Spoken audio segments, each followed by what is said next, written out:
What's up, guys? We're back. Let's get rid of that screen. There we go. We're back from Baltimore Comic Con. Hey, yeah, we're here with Max MVP. I'm Drew with Comics Lee, here with Kyle, not Kevin. Yeah, and Max MVP. Hey, what's up, guys? Good to be back. I missed having a full week off. I didn't know what to do with myself that Friday night. I was just like, well, I don't have anyone to talk about comics with, so I was kind of lonely. So I'm glad that you guys are back. Yeah, me too. Yeah, Friday night at Baltimore, that was a fun night. We were hanging out with Denise down the man cave, just watching movies and laughing. Oh yeah, yeah, it was a great time. Yeah, Baltimore, arguably the most fun I'd ever had at a convention in my whole life. Most fun I ever had. No shit, that is awesome, man. Yeah, I want to hear all about it. So, I mean, you guys sent pictures, like a few pictures here and there. But I mean, if you want to start the show, or if you want to go into that, because I didn't really hear much about it. So yeah. It started Thursday afternoon. Thursday afternoon, we hit the road around 11. We drove out there from Indy to Baltimore. It's a 8.5 9-hour drive. Yep. Yeah, and we had a random occurrence at a McDonald's in Maryland, which was I'll never so funny. Never forget that. But yeah, we got there like at 9-ish. Yeah. We got there around 9 o'clock at night. It was okay, perfect. We got to relax and got to hang out and just chit chat with Fenice. I got to see Fenice, she was my very first supervisor in the Air Force. Goes all the way back to 2004. Yeah, she's now a civilian at a certain base. I'm not going to say where, but she incredibly nice. Oh yeah, and she had the nicest home. It was great. Yeah, and it was amazing. And the show kicked off early for us on Friday. We're taking the escalator up the Baltimore level to get our badges and everything.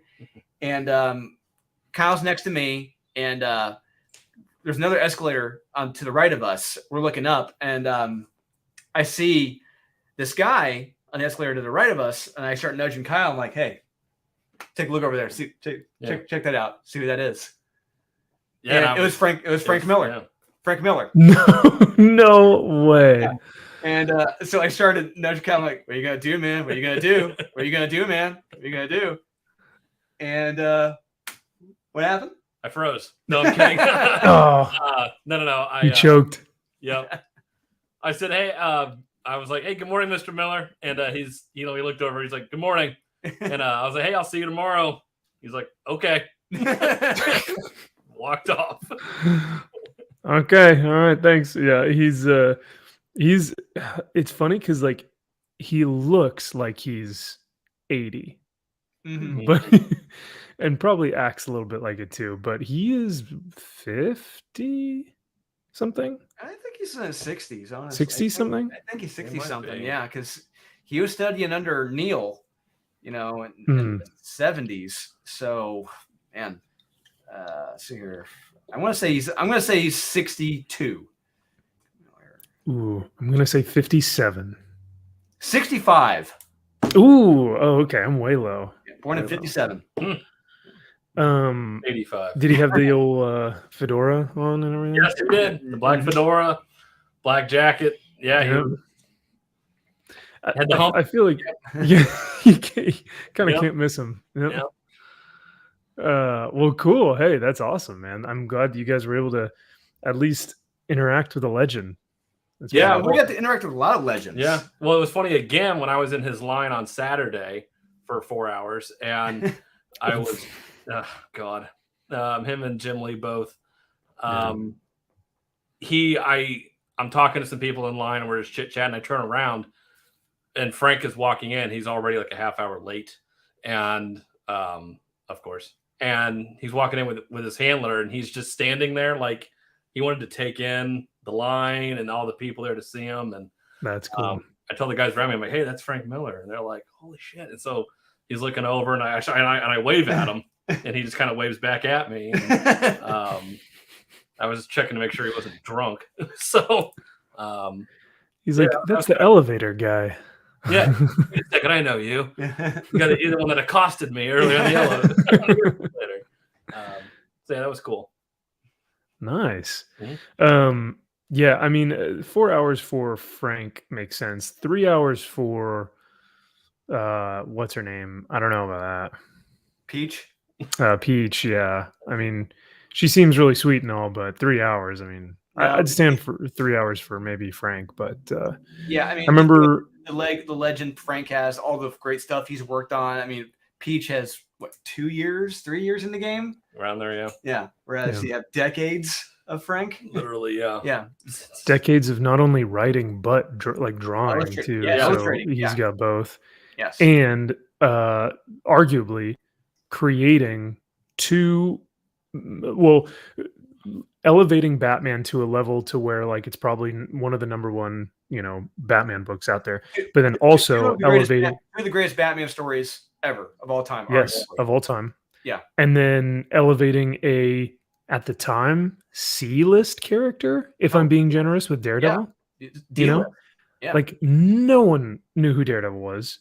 And then him and Klaus Janson, I remember reading the omnibus, and in the beginning there's like a preface, and the two of them got together and they were like, let's make this thing worthwhile. Let's make this thing incredible. You know what I mean? Which I don't really feel like hey, nerdy girl. Hey, I'll send you the link. There you go. If you want to join in and join us. Jump in and join us. Yeah. Yeah, I haven't heard those conversations happening within the bullpen for a while. You know what I mean? And to hear that was going on when they were creating Daredevil makes total sense, because they were very, very adamant about like, okay, we're taking this D-list character, like what can we do to elevate him to like a new level of excellence? But yeah, and that's what I love about a lot of these creators. They say like that's what's great about working on characters like that, because the expectations are low. Yeah. And I mean, you can pretty much do not necessarily anything you want, but within reason, you can do a great amount of things with it. You have a lot of creative freedom and not that much oversight. There's not that many micromanagers as if you were on a Batman. It is essentially your opportunity at that point to make a name for yourself, like claim some land in that area. Like Danny Warren Johnson was doing, he did Wonder Woman for DC, but then when they had him come over for Marvel for that little miniseries, they gave him Beta Ray Bill. No Marvel normie fan will know who Beta Ray Bill is, but he elevated Beta Ray Bill to like, he now has this whole character depth, that like brought back feelings of Walt Simonson's run. Yeah. So like when I think a lot of writers tend to look at getting a lower name character and thinking it's like a downgrade and being like, all right, well, I guess I got to write this character. But if you're a good writer, it's a fun challenge. That's exactly. It's not only a fun challenge, but it's like, okay, what can I do to make this character stand out? Like, this is my opportunity now to really bring some life, some depth to the character. Yeah, 100%. But that's cool, man. I'm glad that you guys were able to see him. And I was going to ask about Miracle Man. You guys saw the man, the illustrator, right? Oh, man. So that was interesting when we ran into Alan. So he was another guy. He had the line ride. Well, him and the Simonsons, Walter and Wheezy, they had the line ride too. But we initially were told that Alan was not signing anything Miracle Man.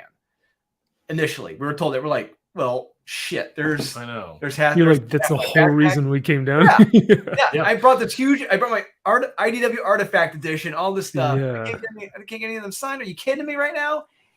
And but fortunately, it was like later in the day, Friday. I talked to his handler, and he said, "Oh no, he will sign Miracle Man, but he will only not sign the Eclipse Comics trade paperbacks that were reprinted. He will not sign those." Oh, because he probably didn't get residuals for those. Mm-hmm. Yeah, makes sense. Yeah. Oh, yeah, totally. He said anything else, Miracle Man, he'll sign. So yeah, we were like pigs in crap. We were happy. So absolutely, man. His line, it was nuts. It went fast though, which was great. Yeah. Cool. We went up there and saw him. He hadn't seen the Omnibus yet. No. So he was taking his photos. He was like looking through Kyle's copy of like the art and and everything. Then I showed him the IDW Artifact Edition. Mm-hmm. That's when everyone got a good laugh because he was like, I think he said he hadn't seen one of those yet, and I forget how the conversation went. Like, I was like, oh yeah, I'm glad I'm the first one to bring this to you. I'm not the first one you've seen, the first one to see this. And he said, yeah, because no one else was dumb enough to carry it. So I was like, everyone got a good laugh to it. I'm like, yeah, that's fair. Yeah. Absolutely. Totally worth it. I have carried posters, statues, figures, you name it, through convention centers. Like, it's totally worth it. So, oh yeah, the people for Jim Lee and Frank online, they were bringing all kinds of stupid shit for them to sign. I mean, it can't be worse. I remember when I saw Rob Liefeld, there was a guy who had one of those like wagons, like it almost looked like one of those big red wagons, and it was just filled with like probably 4 short boxes of comics. And he had a CGC individual there that was like verifying each signature. Wow. And I was just standing there like, my Lord, am I really waiting here for 4 short boxes worth of comics? And the other thought is, remember, like, think about the thousands of dollars this guy has spent on grading on top of the signatures, that stuff. Oh, easy. I mean, Kyle, you just did that video with all your graded books, and you said that the collection itself was like 3,000, right? Yeah. But then to actually send them in, that's like another 3,000. You know, like to get those books graded is a couple $1,000s easy. So yeah, you're looking at dropping some coin. It's an investment. Yeah. So you're, and Kyle, I think what you told me is that you're looking to sell some of those, right? Some, or you're not sure yet still? Yeah. Oh, more than probably, I think half of that box that I got back is probably going to be up for selling. Yeah. Probably. I got to go through them all, put them all in Mylars and price them out. But yeah, a lot of them will be up. Oh. And guys, we have another special guest with us right now. First time on the show. Carrie, Nerdy Girl Creates. Hey, how are you guys doing? Doing great. How are you? Great. I'm good. I just swing in to say hi. I can't stay on too long because I got to go somewhere later. But how is everything? I got your comic. It looks great. Thank you. I'm glad to hear that. I'm glad to hear everything came in good condition. So Born of Blood 2, guys, is being fulfilled right now. Oh, you got the copy. Yep, there it is. Oh, you mean? Right. Oh, you mean this one? Yeah. Yeah. I'm glad. Have you had a chance to read it yet? Or No, I had just gotten off work, so I was just excited to get it. But the cover art is beautiful. Yeah, these guys are killing it right now, and I'm actually we're going through the final proofs right now for Born of Blood 3. Then I'm gonna be sending that off, and then I'm going through the art for Born of Blood 4, and I'm working on Born of Blood 6. I'm waiting to hear back from editors about a second draft for Born of Blood 6. So yeah, it's going nuts. Nice. I can't wait. Oh, that's my wife. You're old. Oh, the collection of your wife. That's right. Yeah, Kyle. Yeah, so that was a friend of my wife's on Facebook posted that collection. She said, I had all these long boxes of comics, and my wife then messaged her and said, hey, my husband knows comic books. I'll put you in touch. And that's how that collection came about. Wifey coming in clutch. Yes. Yeah. So thank you, my lovely wife, who's in the chat. Yes. Nice to meet you, Mrs. Kyle, not Kevin.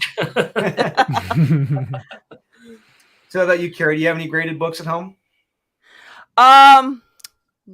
Just the Death of Captain America. Okay, nice. Good one. Yeah. Just raw, signed, or raw, not signed. Okay, cool. Yeah. Well, you, Max. As far as graded ones, I have the Neil Adams Superman cover, Superman Unchained, where he's breaking the chains. Oh, nice. I have that signed in an 8.0, so it's not, that's a pretty good grade for that book. Look, yeah, it is. Yeah. So I mean, it's not great, but it's not terrible. I just like that it's signed. I think it's cool. Oh, it's great. Well, and anything signed by Neil right now is exploding in price. So absolutely. Yeah. So.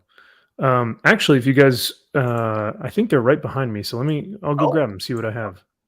Yeah, I think my prized possession, my one signed book I have, one graded book is it is a Japanese version of Spawn #1. So what makes this unique is that it's Spawn 1 through 3, but in Japanese style. So it's like a trade, like a thin Japanese trade, but it's signed by Todd too. Oh, really? And, yeah, graded a 6.5, but it's a very low grade, but still it's a Spawn Japanese version signed by Todd. So I'm going to hold on to that for a bit.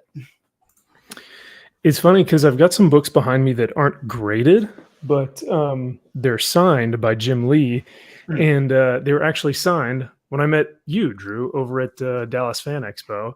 Oh, that's I think right. it was like, yeah, that's right. It was like you, me, Perch, Yeah, and Joe, Josh, and Joe, and Josh, and Joe. Yeah, and we were all kind of huddled around the booth. That's and right. Like right across from us was Yeah, Jim Lee's booth. Yeah, and he wasn't there. Yeah. We were waiting like all day, and Perch looks over and he goes, "You know what? That's a pretty funny sight."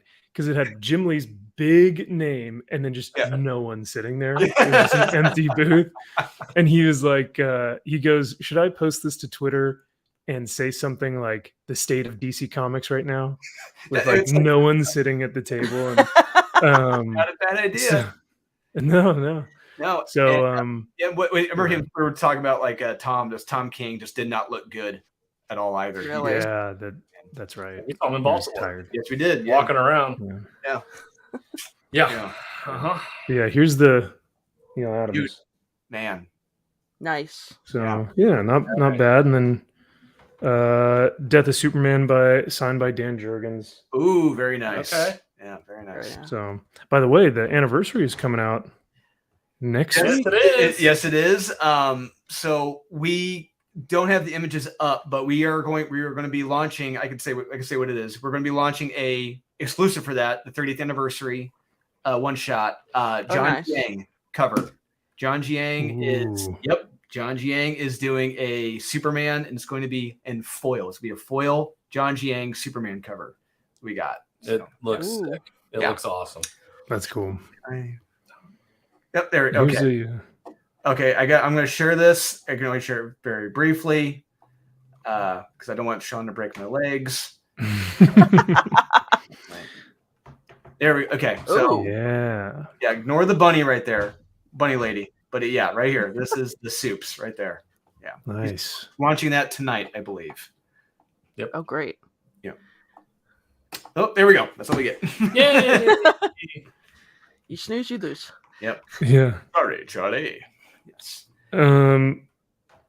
But yeah, so what I was gonna ask something else. Oh, so we're talking about Baltimore Comic Con. We're just talking about experience out there. We had a blast. Nice. Did you guys see anyone else or get anything else signed or any did you guys go to any panels or anything? Oh, fun little Cal had a fun. We met Jim Rugg and Ed Piskor, cartoonist kayfabe guy. Hell yeah. Guys. Awesome guys. Great guys. Those guys are great. Yeah, so I got him to sign my I don't know if I've been posting them on Facebook, my Facebook page and Instagram. I've got my Brigade #1. It's like 8 times signed or whatever. Yeah. Jim and Ed to sign those too. So that is sick. Yeah, and they hadn't seen it yet. They hadn't seen that or the Prophets yet because I brought my Prophets. Really? By Rob, so they got to sign those. But Kyle had an interesting conversation with Ed Piskor about a certain book that came out last week.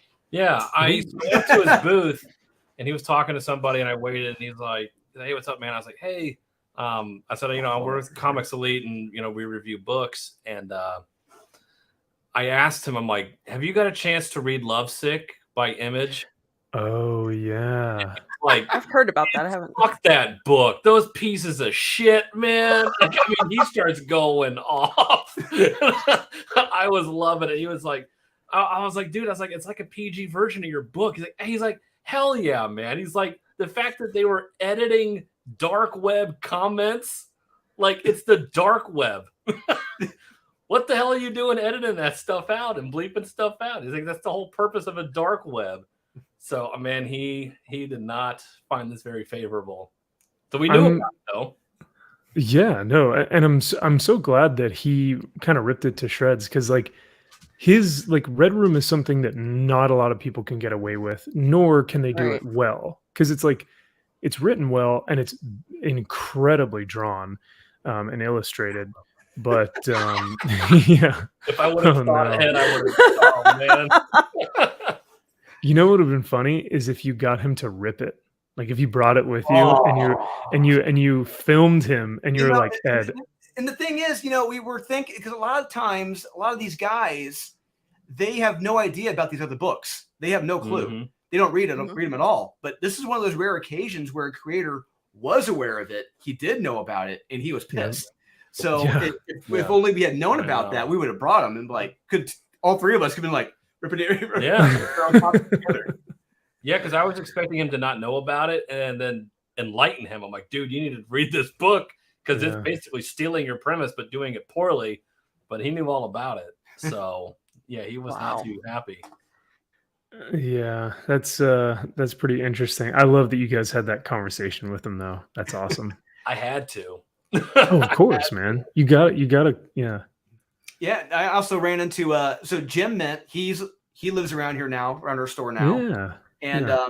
we ran into him, and Kyle wasn't there, but Mm-hmm. there was another guy there with him. Glasses, he had a dinner jacket on or whatever, looked nice. He looks at me, points at me, he's like, I know this guy. And I'm like, who's this? And Jim Mint's like, hey, this is Comic Tom. I'm like, oh, hey, what's going on, man? Oh, nice. Okay. Yeah. So he watches our channel. He knows. So yeah. Hell yeah. No very Gary. No, Barry Gary was not in, which is odd because I know he just got back from New York. I thought Barry Gary was going to be there, but he wasn't. He's from that area. I think he's in Jersey or somewhere. Yeah.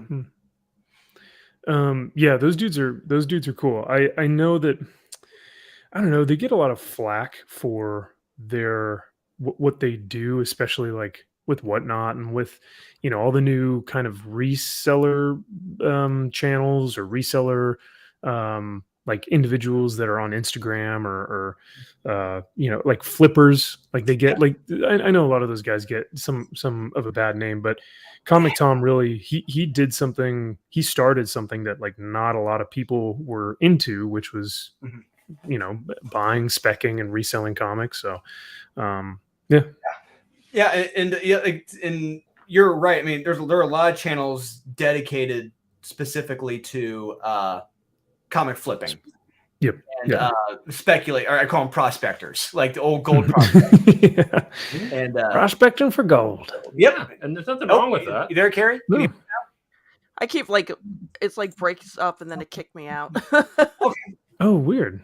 That's very strange. Yeah. So, what do you think, Carrie? Are you familiar with any of these comic book channel like YouTube flippers or gold comic book prospectors, anything like that? I'm sorry, you say that again because you broke up again. Are you familiar with any of the comic book YouTube? Is that Oh, did she drop out again? that flipping ads, man? Flipping ads. That was anyway. Sorry. I think I'm back now. Okay. Are you familiar with any of the comic book YouTube like flippers, you know, prospectors who say like this is going to be a key and stuff like that? Follow any of those guys?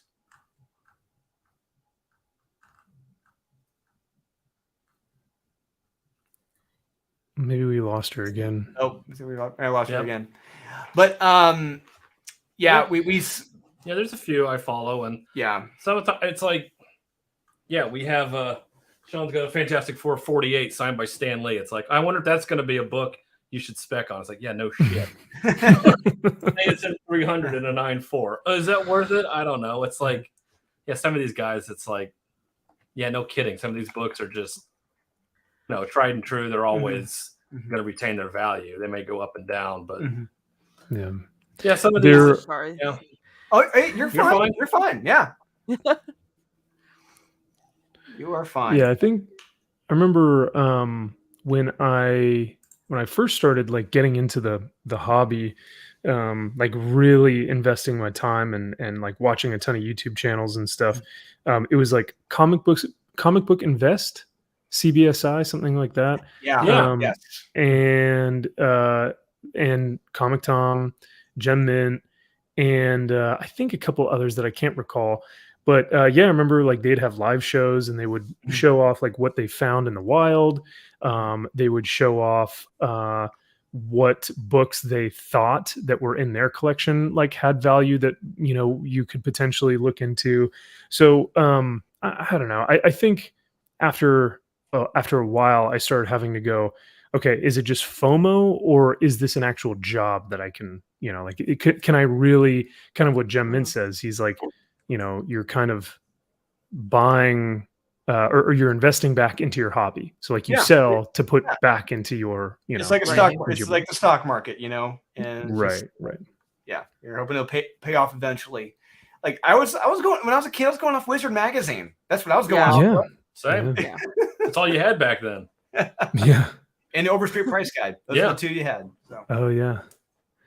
Speaking of magazines, I just invested in Epic Illustrated magazine issues 1 through 10. Ooh. I don't know if you guys remember those ones. Some Barry Windsor Smith, Frank Frazetta, like gorgeous magazines. So from the 70s and 80s. Nice. Cool. I invested in a Neil Adams. I showed it to you. It was I think it was an Eerie magazine. He did. Yeah. It was about a rooftop shooter story that he illustrated. Oh. Yeah. Oh, yeah. wow. It is very. I think it's called Thrill Killer, and it's very, very interesting. Yeah. It was yeah. Damn, that's Speaking of interesting, Carrie, did you read any books from this week? Ooh. I just did a review on the West Moon Chronicles from Scout Comics, which I really liked a lot. Ooh. So yeah, and I also I'm about caught up on the Batman book. Okay, nice. Oh yeah. Wait, let me see. Did you read the Batman and the Joker Deadly Duo? No, not yet. I have it in my pull list. All right. Well, we're gonna. Was it right now? So go for it. It's okay. Was it this one, Carrie? Are you reading like the current Batman title? I think it was 129 came out this week. Yeah, I'm up to 128. I have 129. I got to pick it up. Ooh, 128 might be one of my favorites right now. Yeah. So freaking good. Most of these issues right now that he's writing and Jorge is illustrating, these have been home runs. Most of them. Yes, they have. Every single one, yeah. And I haven't been reading too many DC or Marvel, but Chip Zdarsky's got me back into reading Batman.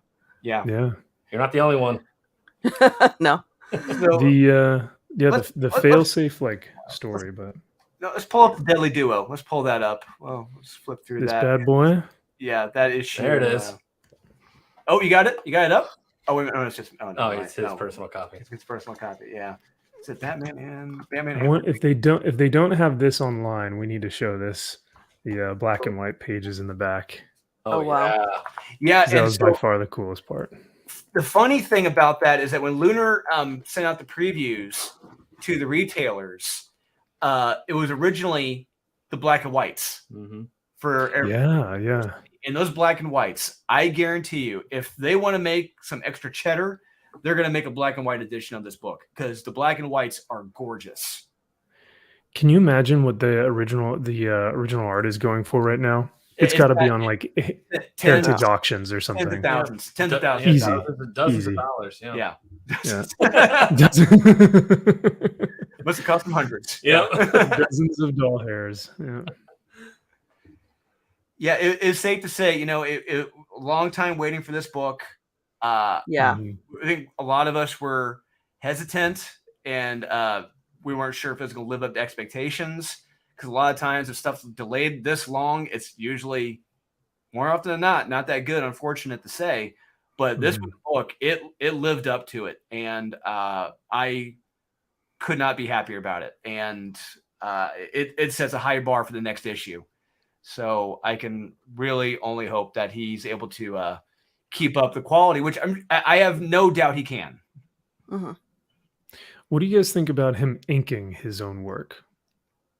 I think it looks good. I was happy with it. I really was. Okay.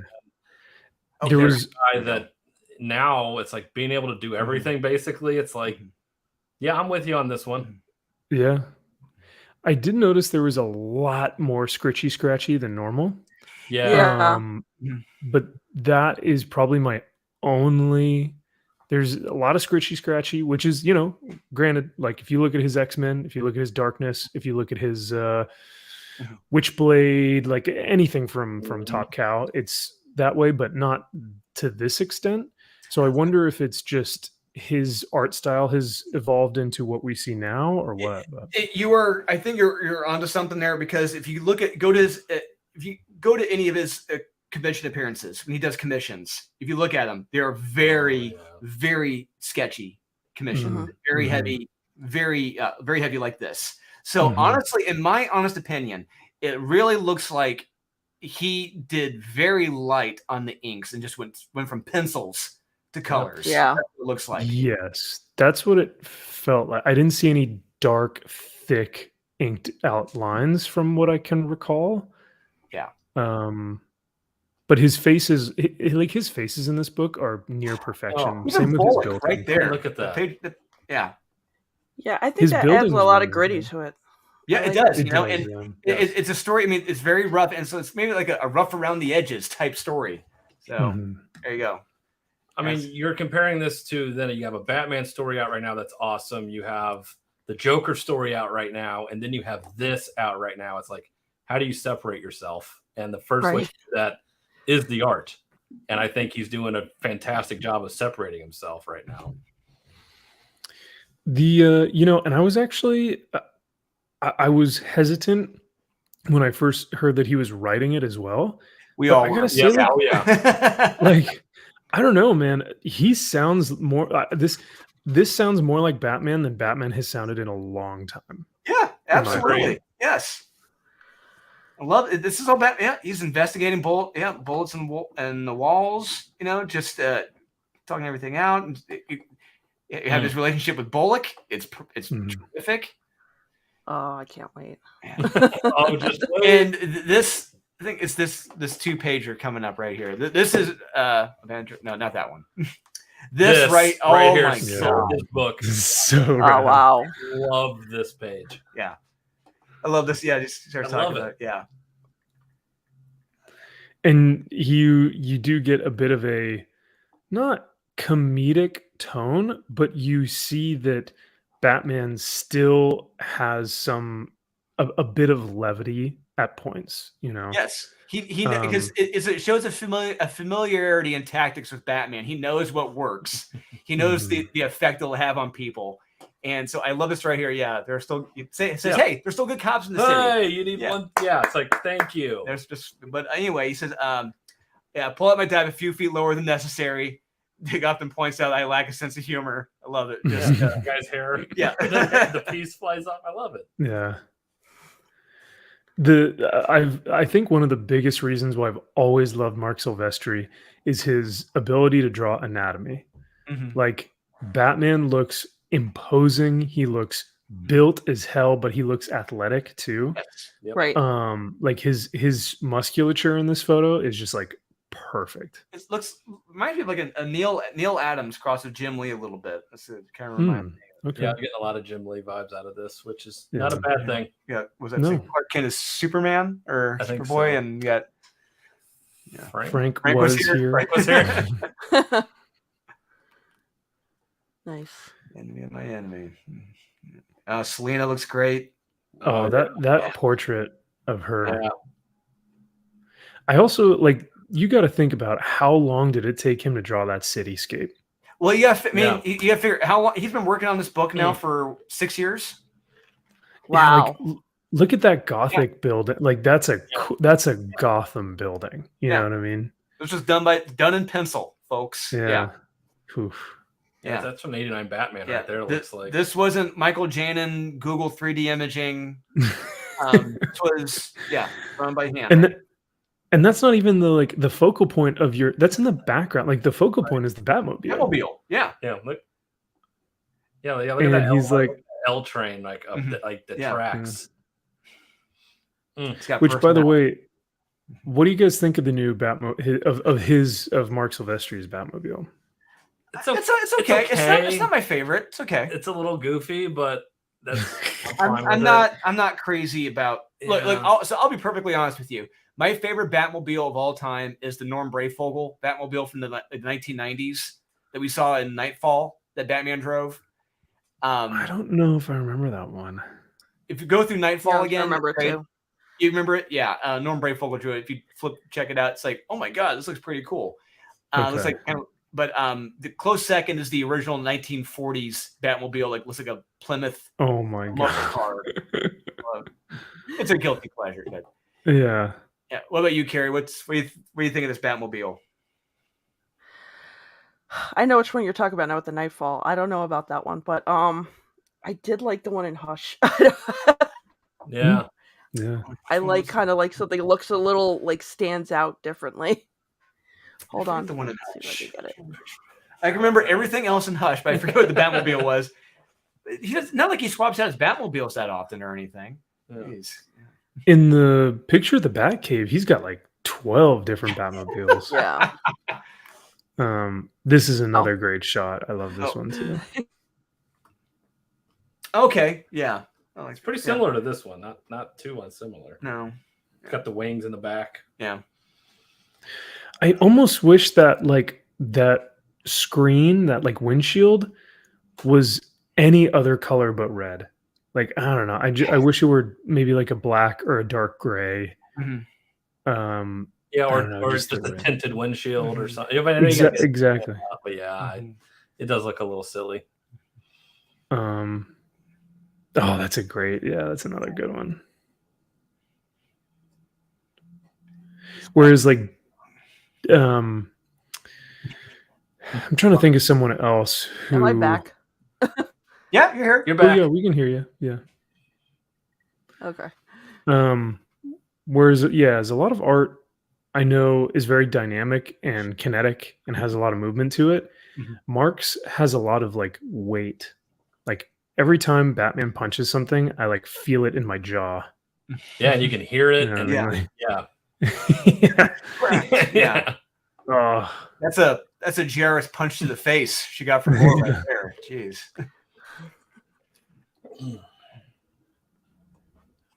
Oh yeah, love it. Yeah, you really don't. I mean, action.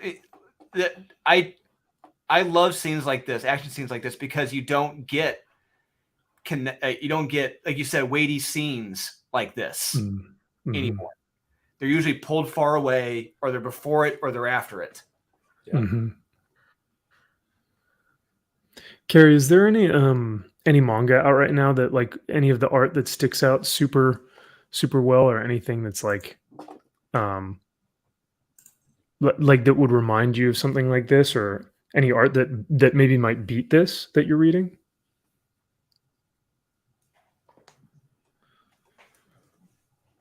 Who, me? I'm sorry, I didn't hear. That means no. No, you're good, Carrie. I was going to ask if there was any manga that you're reading that has some incredible art that you know of as well. Actually, there's a couple I can name right now. Colorless has some really great art. I'd suggest checking that out. Also, Kaiju number 8. And there's actually, I don't think it's coming over here, but Marco Cacchetti is doing like a variant cover for one of the issues for Kaiju number 8. Hell yeah. Right. I think Joe Corallo actually is going through Kaiju number 8 right now. He recommended it to me, so. Yeah, it's really good. I like it. That. Nice. Oh, Joe was at the show. He was at Baltimore. We got to hang out with Joe. Oh, that's right. Yeah. Oh, cool. Everyone was there but you, Max, and that's all right. Oh, bummer. Well, everyone was at Dallas. That is true. Everyone but Wes was there at that show. Yeah. Yeah, for real. We had the entire, like, you guys had all of Merc and every one of Artist Elite. Pretty almost like a good 80% of Artist Elite. Except for Brett Booth. Yeah. Yeah. So someday. That was a fun show, though. Yes, that was a very fun show. Yes, there are certain shows I'll never forget. New York, obviously. Dallas is one. Baltimore is another one. Yeah. What about you, Carrie? Are there any cool conventions like where's you've been to? Have you been to many? When I was in Florida, I went to MegaCon a lot. Nice. Here in Pittsburgh, I've gone to Three Rivers, but it's like an old school traditional comic book convention where it's just comic books. Those are my favorites. That's like what Baltimore was. You know, Baltimore's the same way. Yes. There were no media. Nice. Yeah. All you hear is just like. Yeah, there was a lot of it, and we were looking around. We're talking to our buddy Stuart Sager, who's there, and we're like, you know what? There really aren't that many cosplayers here. It was weird, you know, because I've been so used to it. And I was like, there's always that one jackass who has like the massive wings, who's blocking the entire alleyway, and I'm like, that doesn't exist here. Oh my god. Oh my god, that reminds me of MegaCon one year. I'm like trying to just shuffle my way down the aisles because there were so many cosplayers, and I'm like, I just want to get over to that booth, please. Yeah. Move. Yeah. Yeah. Or the guy on stilts who has to have a handler. Oh god. I sent you an image of Colorless just in case you wanted to see it. Oh, cool. Oh, here we go. Here. Oh, interesting. Whoa. Yeah. Story and art by Kent. Those are rad. Yeah. Okay. All right. Jeff Field. I can be into that. Yeah. Pick up what you're throwing down. Yeah. So like I've mentioned it on Thinking Critical. Like I'm still very much a noob when it comes to manga and all that. So the only one I'm reading. I'm trying to get through Berserk right now because I have so much I'm reading. But I bought the hardback Black Volume 1 of Berserk, and what I've read so far has been fun. I'm reading The Guyver right now by Booth Armor. I'm really liking that so far about everything I've read. And I know Akira, which is I love that anime. And someone actually, I forget, I wish I still had it. Someone took Akira, the original comics, and I don't know how they did this. I don't know how long it took them, but they took The Simpsons and took the characters in The Simpsons and put them into Akira. So instead of Tokyo, it's Springfield. It's like Neo Springfield, and different characters from The Simpsons are like those characters in Akira. It's hysterical. That's awesome. That's super cool. Another really good one I recommend is the current Ultraman manga. You don't even have to know the history of Ultraman, but it's a great passing of the torch story from father to son, and it's really good. And the artwork on that is amazing as well. We've been reading Red Man from Behemoth. Yeah. Comic. It's been awesome. Really good. Yeah, because it's based on the original Red Man live action serial from Japan. Yeah, and it's fantastic. Yeah, nice. I tried reading Chainsaw Man. I got volume 1. That's like the number 1 selling book of all fucking time, apparently. And, I liked about half of it. His obsession with wanting to see boobs is kind of weird. I'm like, are you 12 or are you 28? Or I have no idea how old you're supposed to be. I must have get kicked out again. Oh, you're fine. Yeah, so like it's one of those books that I kind of liked, and then didn't. Uh-oh. Yeah, I felt that way about Demon Slayer. I thought you were gone. We're like, oh, Sean left. No, I was going to come back. I was covered 6 minutes. Okay. Can you do the same thing you did before, where you just mute the thing and they keep talking? Yeah, I could. Oh, you mean just Oh yeah, click off the camera and. Yeah, we're gonna switch computers real quick. So guys, keep on talking. We're gonna check out of here real quick. Okay. And we'll open spots. Yeah. Remember that little image I showed you very briefly? Yeah, I think you might be launching that. So, yep. Get ready. Hell yeah. Get ready.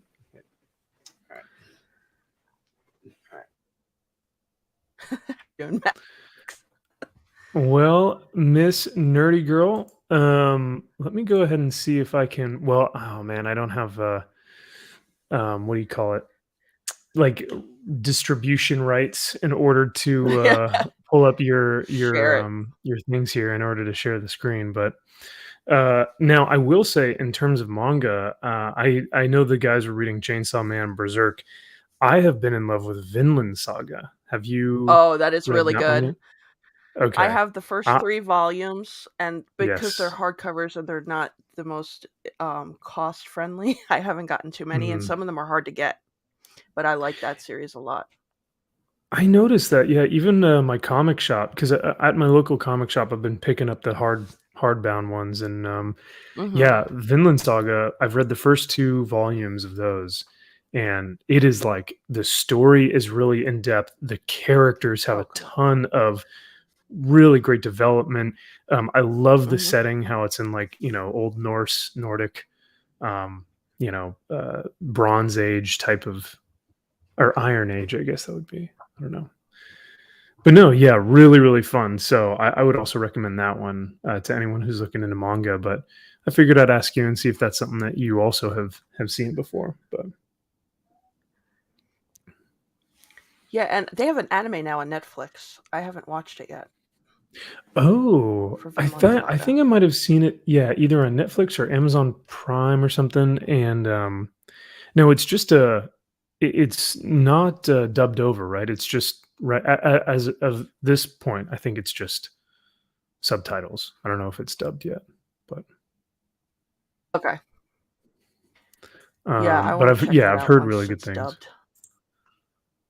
Um,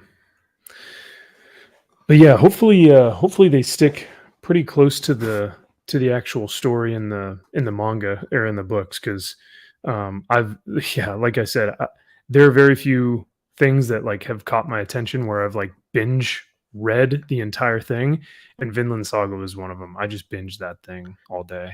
So Yeah, that series is so well written, and the mangaka who created it, he actually researched Nordic mythology and history in order to write that because he was oh, such a that big is fan of cool. Vikings. Yeah, so yeah, he went I out of his love way. And that's that really goes to show, like, and I really respect creators who take the time to like research something or try and Hmm. understand something that they're not too familiar with. So that's always really cool. I think Drew is doing that like with Born of Blood stuff, with all the Spartan history and things like that. Yeah, I can't wait to read this. I just got him, and I was like, I gotta read this, and then I saw he was on, so I thought I'd jump on for a little bit and say hi. Yeah, heck yeah. And yeah, if at any point your weather's crazy or your internet's going in and out, no worries at all.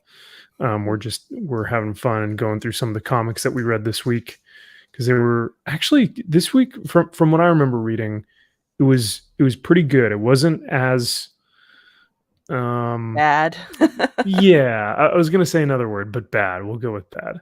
It wasn't as bad as some other weeks. So Yeah. but yeah, both Batman books were really good. Born of Blood came out. I think Death Rage #4 might have come Okay. out from Merc Publishing.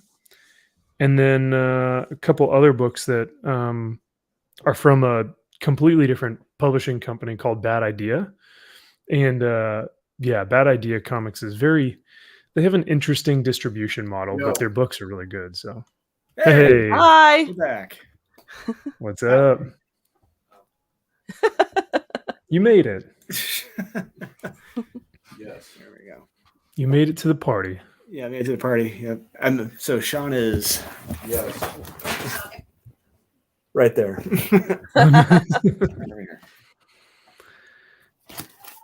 Getting through the books for next week. Ooh, Yeah. okay. Yeah. We were just talking about Vinland Saga. That's another good manga series. Yeah, I would highly recommend that one for sure. Oh yeah, someone just brought that up in the comments. How about that? I'm Yeah. watching you cover as we're talking too. So Interesting. Well, do you want to take one last look through that campaign? Okay, give me one second. I Pull up. I just looked at it. Did you see what I suggested about the end? Did we put something at the end like So we sold you on reading like Batman the Joker, um, Deadly Duo, Carrie. Yes. I like I said, I had to pick it up. It's in my pull list. Just my hours. By the time I had work, I couldn't get over to the maybe comic book something store, and like it's not that, exactly some close by. confidence that, fulfilled by the same team that successfully fulfilled over 15 campaigns for Merck and Black Ops Publishing or something. That's in there. There's a risk and challenges section at the very bottom. And Says this is Legends Publishing first can I not? I can't. Sometimes we just have one monitor. Damn. Sorry. So naturally, when there's good books, you got to talk about the stinkers too. That week. That seems good. I looked through this before I came in here. Max, what would you say were some of the stinkers of the week? Well, so I thankfully there weren't as many this week that I could think of, because I'm looking through the books that I read this week, and I mean, both Batman books were good. Born of Blood was good. Oh, thank you. Appreciate that. Yeah. The Bad Idea book that came out from Robert Venditti was really good. And I mean, like, surprisingly good. Like, I was not expecting it to be good.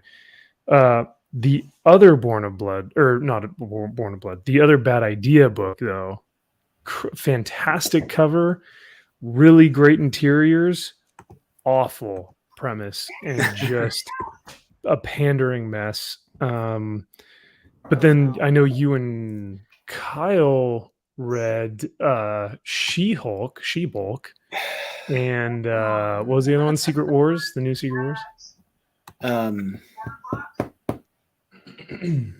That Superboy you said? I think it was Secret Wars or something Secret like Wars, that. yeah. Or the Secret one Invasion where the Secret Invasion, yeah. Yes, yeah, Secret Invasion. Oh God. Oh boy. I don't want to know, do I? You know, it's just you have this comic has no reason to exist. That's all I'm going to say. It really should not exist. And at least with the original, it had an interesting opening and premise. But going into this, we already know what the shtick is, but but now they're even more and more secretive. And the scrolls, that is. And we open on a farm with a random guy who's died, and his family's like, yeah, it's not him. He doesn't normally act like this. Doesn't normally talk like this. And everyone's like, I'm reading this. I'm like, who is this guy? Why should I care? Who cares? And it was also kind of like, I don't know. It was kind of the bad dad trope again, right? Because she is talking about how he doesn't listen to her and how he doesn't take care of the kids and how he blah blah. And I was like, again with this, oh, he's just a bad dad, Yeah, and not just that, but there's another thing, if you're gonna do a double page, spread, connecting double pager, it better be like a big action-packed epic scene, not some guy lying in a bed dead with his wife and kids. Yeah. It's some random guy lying in bed with his wife and kids on the other side. It's like, why is this a double pager? Yeah, juxtapose that with the double pager of Mark Silvestri's Batman, flying across Gotham. A little bit different. Mm-hmm. It's pretty cool. Yeah, it's a little bit different. Yeah, but I think. I was just gonna say, I think She-Hulk was worse, but yeah, Secret Invasion was definitely bad too. Yeah, it's bad jokes on top of that. I mean, you have Nick Fury walks into Langley, CIA headquarters, Langley, Virginia, and there's one guard there in front, and he says, "It's Pussy, sir. It's Pete Pussy. Is my name, but it's spelled Pusce." Yeah. Oh wow. And they just kept saying the name over and over and over again. It's like, we get it. We get it, dude. Thanks. So we're going to be getting, just a reminder, we're getting the stellar writing on Fantastic Four next week. Just bear that in mind. I'll just read the Alex Ross one again. Yeah. Very fair. Smart move. Good decision. Yeah. And yeah, Nick Fury's like, very well, Mr. Pussy, Pete Pussy. No, Pussy, sir. It's like, it goes on. It's like, are we really? It's like that elementary school humor that. Yeah. It's like that way for a couple pages. It's not just like a panel or two. It's 3 pages. And I was like, really? This is what we want to spend our time on, huh? All right. Then you have Mr. Pete Pussy saying Nick Fury is a bad spy right after that. Yeah. I was frustrated that the scrolls were dumb enough to have Nick Fury show up in like multiple places at one time. It's like, of course you're going to get caught. Like unless that's their plan. But of course, Mariah Hill is going to, save the day. Yeah. She's going to save the day. She's the bestest ever. So she's going to figure it out. Wow. I give you guys credit for suffering through that stuff. I wouldn't read it if I wouldn't read it if it weren't for these guys right here. So, doing the Lord's work. Doing it now for it's almost 2 years. Almost 2 years. Wow. We've been reviewing comics. Yeah. Yeah, my God.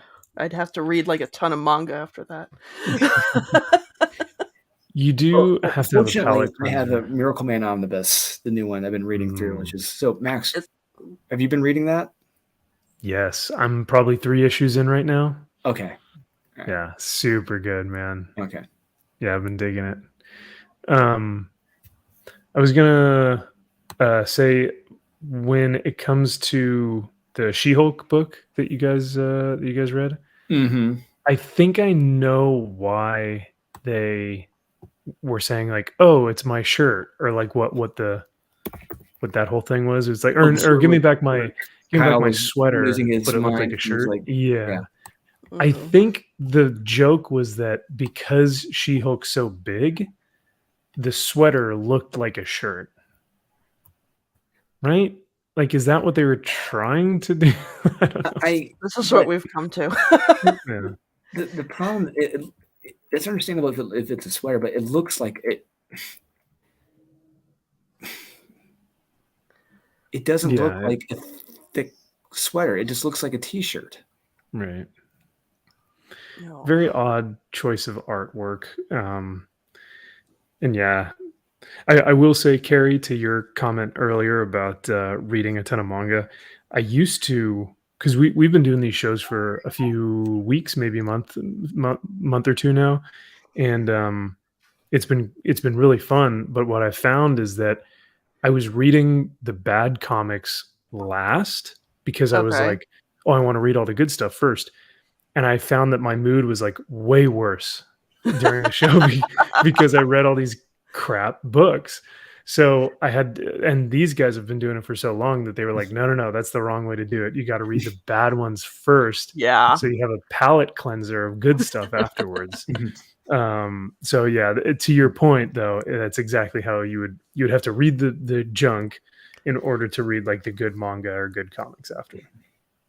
Oh man. And then occasionally there are those few that you think are going to be bad, but they end up being good. You never know. You could be surprised. Yeah. No, it's true. Miracles do happen. Yes, they do. That's very true. As we learned in Watchmen, miracles do happen. Well, I'm going to have to jump soon. But I want to say thank you for having me on. Next time I hope to stay on longer. You're welcome. Yeah, it's great having you. Yeah, it's great having you on for the first time. Yeah, can't wait to have you back. Yeah, and it's fun. I love talking about this stuff with you guys. And like I said, you should check out those mangas I suggested. They're really good, especially if you're a comic book fan. Yeah, that one you showed. Yeah, I think Kyle and I got pretty interested. Kyle liked the art he saw. I dug the art. So yeah, I'll probably end up checking that out when I get some time. Yeah, I like how they incorporate just a little bit of color into all the pages too. Just show that this is the only color that's left in the world. That's really cool. That is a cool concept. Yeah, I like that. I think actually, now you mentioned that, a buddy of mine. Oh, not buddy of mine. Who Ernie, who runs the brick and mortar store. He was talking about that. Okay. So I think he likes it, and he was mentioning that. I was like, that's an interesting concept. Yeah. Yeah, it's really good. I recommend it. But again, thank you so much, and I will see you guys. Have a great rest of the show, and have a good night. Thanks. Yeah, you too. Good to see you. Bye. Right. Right. Yeah, she's awesome, man. I love when whenever she's on Wes's show. It's always a good time. Yeah, it's great chatting with her. Yeah, where she's on. Yeah, I'll be on there tomorrow morning, actually, with Wes. Oh, nice. Yeah. Hell yeah. My first time on there since I think September, but been busy. Oh my gosh, has it really been that? I feel like I've seen you there once before, but you know what? Maybe it's when he does the videos of the best books of the week. Probably. Yeah. Maybe it's those ones that I'm thinking of and not the actual live stream. So yeah. But yeah, those are rad. I'm glad you'll be on tomorrow morning. I always they're always early for me though. West Coast time, it comes out at 7 a.m. So I'm like, ooh, yeah. Sorry. Yeah, it's like so when Aaron's on there, if he's ever on there, I'm like, oh my god, yeah. And I'm thinking about, I'm like, yeah, guys are up at butt crack at dawn. Jeez. That's why he's probably got his camera off so that he can just like roll out of bed and be like, ugh. That's fair. I mean, there were a few mornings when I do it too. Like I just had a very late night. I went to bed like at 2 a.m. and roll out and the camera's not coming on. Yeah, fair. You know what also came out this week, and I know we can't really review it technically because of a conflict of interest, but this Mark Silvestri cover is beautiful, man. The Cherish book. Yeah, so.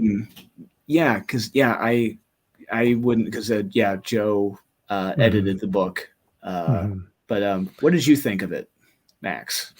You know, I was able to read a good amount of books this week, but I wasn't able to get a chance to read through Cherish.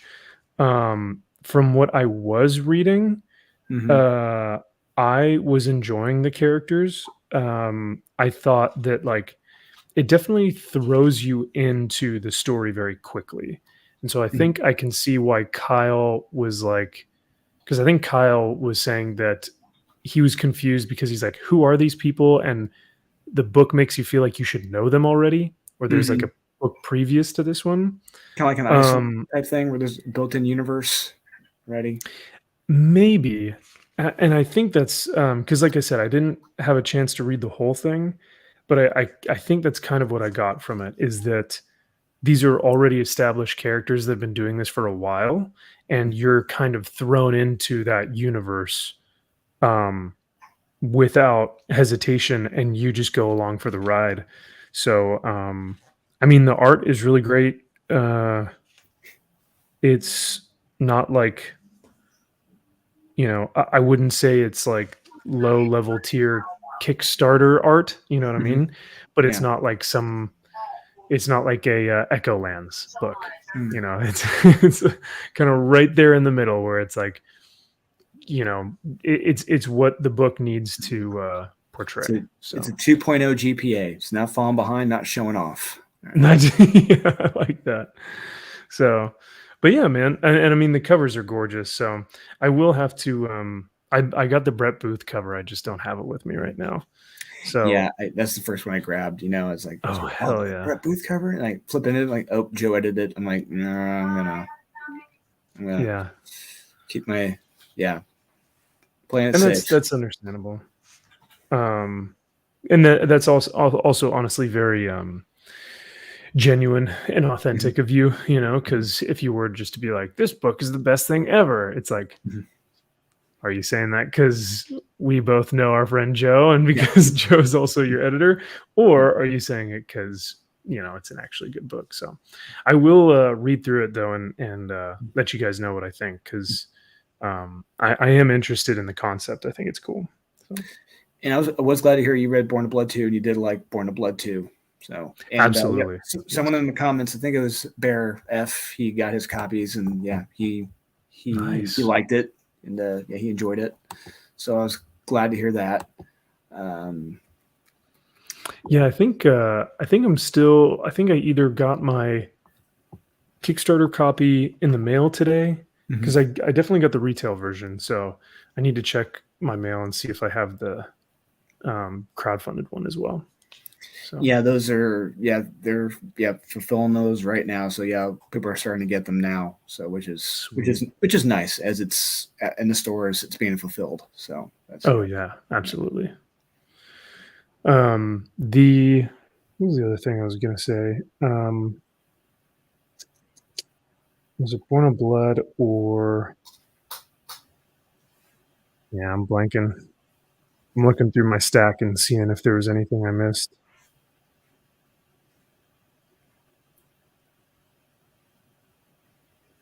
What was y'all's top pick this week? I think mine was Batman and Joker Deadly Duo. Oh, was it? Okay. Yeah. All right. Yeah, Batman 129 was a close second. Yeah, I was gonna say those two really stuck out for sure. I'm interested in seeing if Sean is ever gonna get Bad Idea stuff again. You know what? He's right here. We can ask Sean. Oh, okay. You heard the question? Yes. Yep, there you go. He said, did you hear him?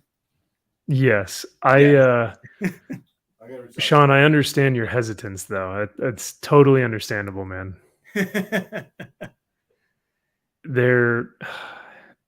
If they publish stuff regularly, their books would be fucking selling like crazy, man. But for some reason, I feel like they publish their stuff very uniquely, not uniquely, unconventionally. Yes, yeah, and unconventionally. yeah. Yes, there you go. From donut boxes to whatever else. Oh god, to like, oh hey, back this Kickstarter campaign, and if we get $2 million, we'll cancel our, we'll get rid of our publishing company. It's like, dude, just stop. Just like, you've got like fantastic artists and really great writers, and y'all are just like doing dumb shit. But maybe that's a conversation for another day, because I've got like 4 of their buttons. Like 4 of those like gold buttons. Yeah, I've got a good amount of them. Wow. Yeah, because I thought that they were going to give out original art. So when they were like doing Monster Squad or Monster Kill Squad, and they had Robert Venditti's the dinosaur one. I forget what that one was. Oh, Tankers. Yeah, that's right. Yeah. Tankers. Yeah. Thank you. Yeah. Loved it. Got the gold buttons for those. And I was looking at the original art of those, and I was like, holy shit, man, if we can trade in a button for original art, I am down. And then they're like, oh, come say hi to us at San Diego Comic Con for a button. And I'm like, no, dude, I'm not. That's worthless. I'm sorry. But so I don't know. I could go on, but I will try not to be mean. It's definitely a different way of selling comic books, and it's something. That's all I'm going to say. Yeah.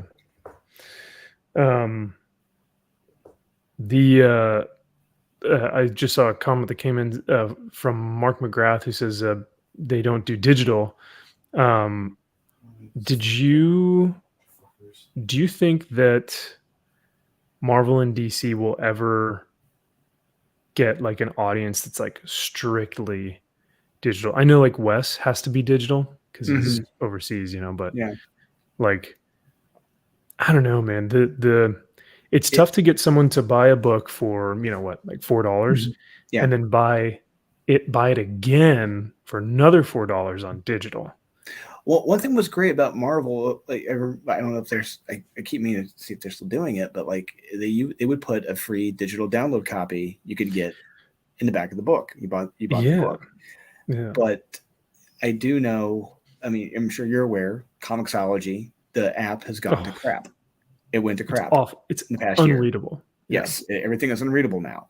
So at first they're going to have to get a quality app, where people can navigate through the pages, in a decent quality, like a better term. But that's the first thing. That's the first problem right there. And actually, getting people to transfer to digital, and like you said, a guys like Wes, yeah, I completely understand why. Live in the Philippines, can't get the physical copies, cost too much to ship them in. The guy read digital. So, yeah. Yeah, it's I think the having a free digital download in the book is like totally the way to go, because like that would be Yeah, I saw that on the first campaign. that would be epic. But the other option, I guess, would be that if you buy the book for full price, that you would get it just digitally. But I would think that if you buy the book digitally, I think it should be like 99 cents to like really get people to but then again, even if it's cheap enough, you still can't read it because Comixology is like a terrible app. So yeah, I don't know. It's an interesting concept, but I do know that they've been trying to like catch up now. At least I feel like with some of their digital moves, but 3 minutes and you guys are back here. yeah. But yeah, I do know like there was a lot of retailer pushback initially on like things sites like Comixology, like 3 or 4 years ago, because retailers didn't like how Comixology was getting the books like at a certain time frame before the retailers some of them were getting the books. They didn't like the price breaks Comixology was getting in the books, lowering prices on the digital downloads, and yeah, I distinctly remember retailers talking to CB Cebulski about that. And CB being like, "Hey, we're talking on, we're working on it. We're working on it." Or like Perch's video where a while ago, who was it? One of the bigwigs that Perch was talking to literally said like, "We don't need to invest in digital comics. What are you talking about?" It's like, oh my god, that's a really dumb take. You can let Sean know that I got my notification for the now live John Jang Superman. Oh, yep. Yeah, Superman cover. Sean just raised. Yep, there we go. It works. It works. I just got the launch.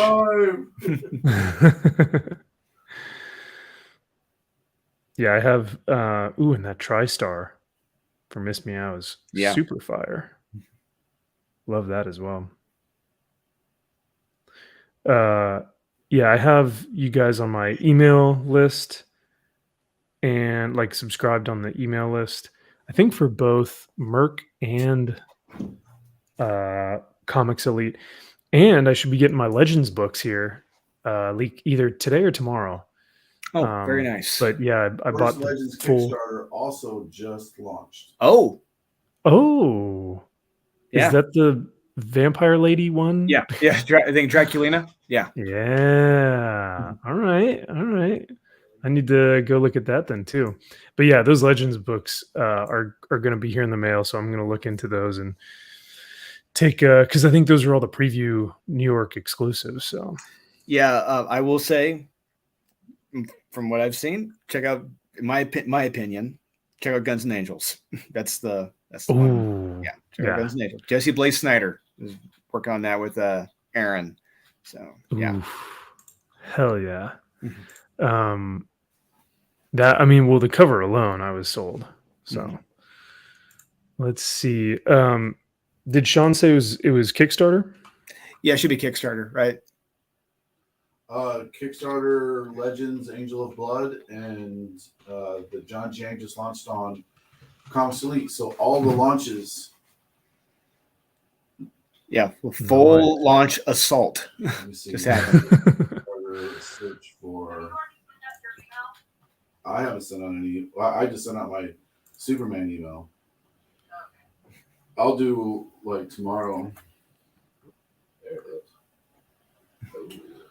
Angel of Blood, 2,400. First Kickstarter ever for Legends. Oh, how about that? There you go. First Kickstarter ever for Legends. You could be on the ground floor of this right now. All of you watching right now. Can you update are you working on the banner for the first image? Okay. Did you see Max, the Kickstarter for Joe Jesko's Marvel Masterworks book? No, I don't know if I did or not.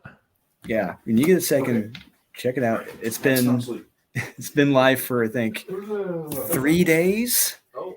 You should take a look to see how much it's at after 3 days. That's cool. Said Marvel Masterworks, Joe Jusko's. Yeah, it should be like I forget what the exact name of it is. It's I would like to read it. Yeah. Yeah, leave one. I'll I see a hardcover on Amazon for $50, but is there a different one? Give me 1 second. Oh, art of $359,000. Okay. Yeah, after 3 days. Oh my lord. Whoa. Yeah. Okay. Yeah, and I'm the sold. highest. There were 101 of the highest tier, which is like $2,500. That all of those sold out. Now, also to be fair, it looks like this is a very expensive book. Yes, So, oh wow. but it tickles that nostalgia bone when you look at those. Yeah, this is gorgeous. Wow. Oh, all those cool cards, like all the Marvel cards are coming back into my mind, like the Psylocke and Colossus. I'll let you bring it back Spider-Man. up, Kyle. Let you bring it back up the stream. All right, Kyle's gonna bring it back up the stream at the other desk. Then I'm just gonna keep chatting here in the meantime. Yeah, Bring it sounds back good, up. man. And, but yeah, if you look at those, yeah, it is. Yeah, anyone out there in the chat watching, yeah, check it out. Joe Jusko, Marvel Masterworks. It is amazing. Yeah, All that right, looks great. All right, I'm gonna leave this to you real quick, Max. You're gonna be solo real quick as I bring it back up over there. Give me 1 Sounds minute. good. Okay.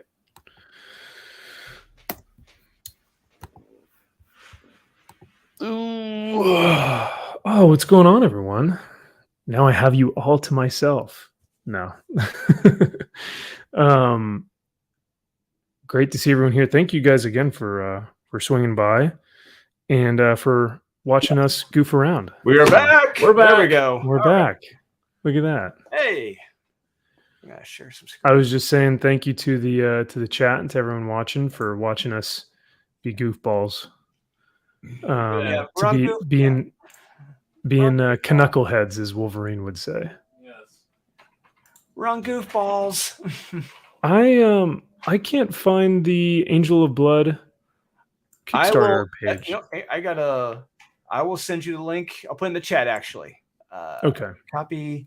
I'll post it in the comment. Control B. Boom. Is right there in the comments. Everyone can. Yeah. Excellent. Thank you, sir. Yeah, it's right there. Angel of Blood. Yeah. 23 backers. $2,500 right now. So it's. Oof. Yeah. Most looking forward to. Man, Shikari can take my money any day. Mhm. Yeah. Right. Yeah. Those are good. Number one premium edition. Yeah. Yeah. Nice. Looking good.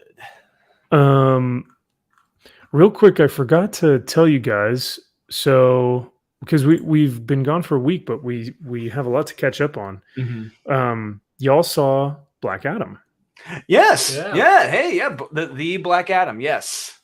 I yeah. also saw Black Adam last weekend. But you guys enjoyed it? Yes, I thought it was good. I'll just say Okay. it was good. I enjoyed it. I'll make this bold statement. I've actually enjoyed it more than any Marvel project I have seen. Okay, let me rephrase that again. I think it's outside of Spider-Man No Way Home.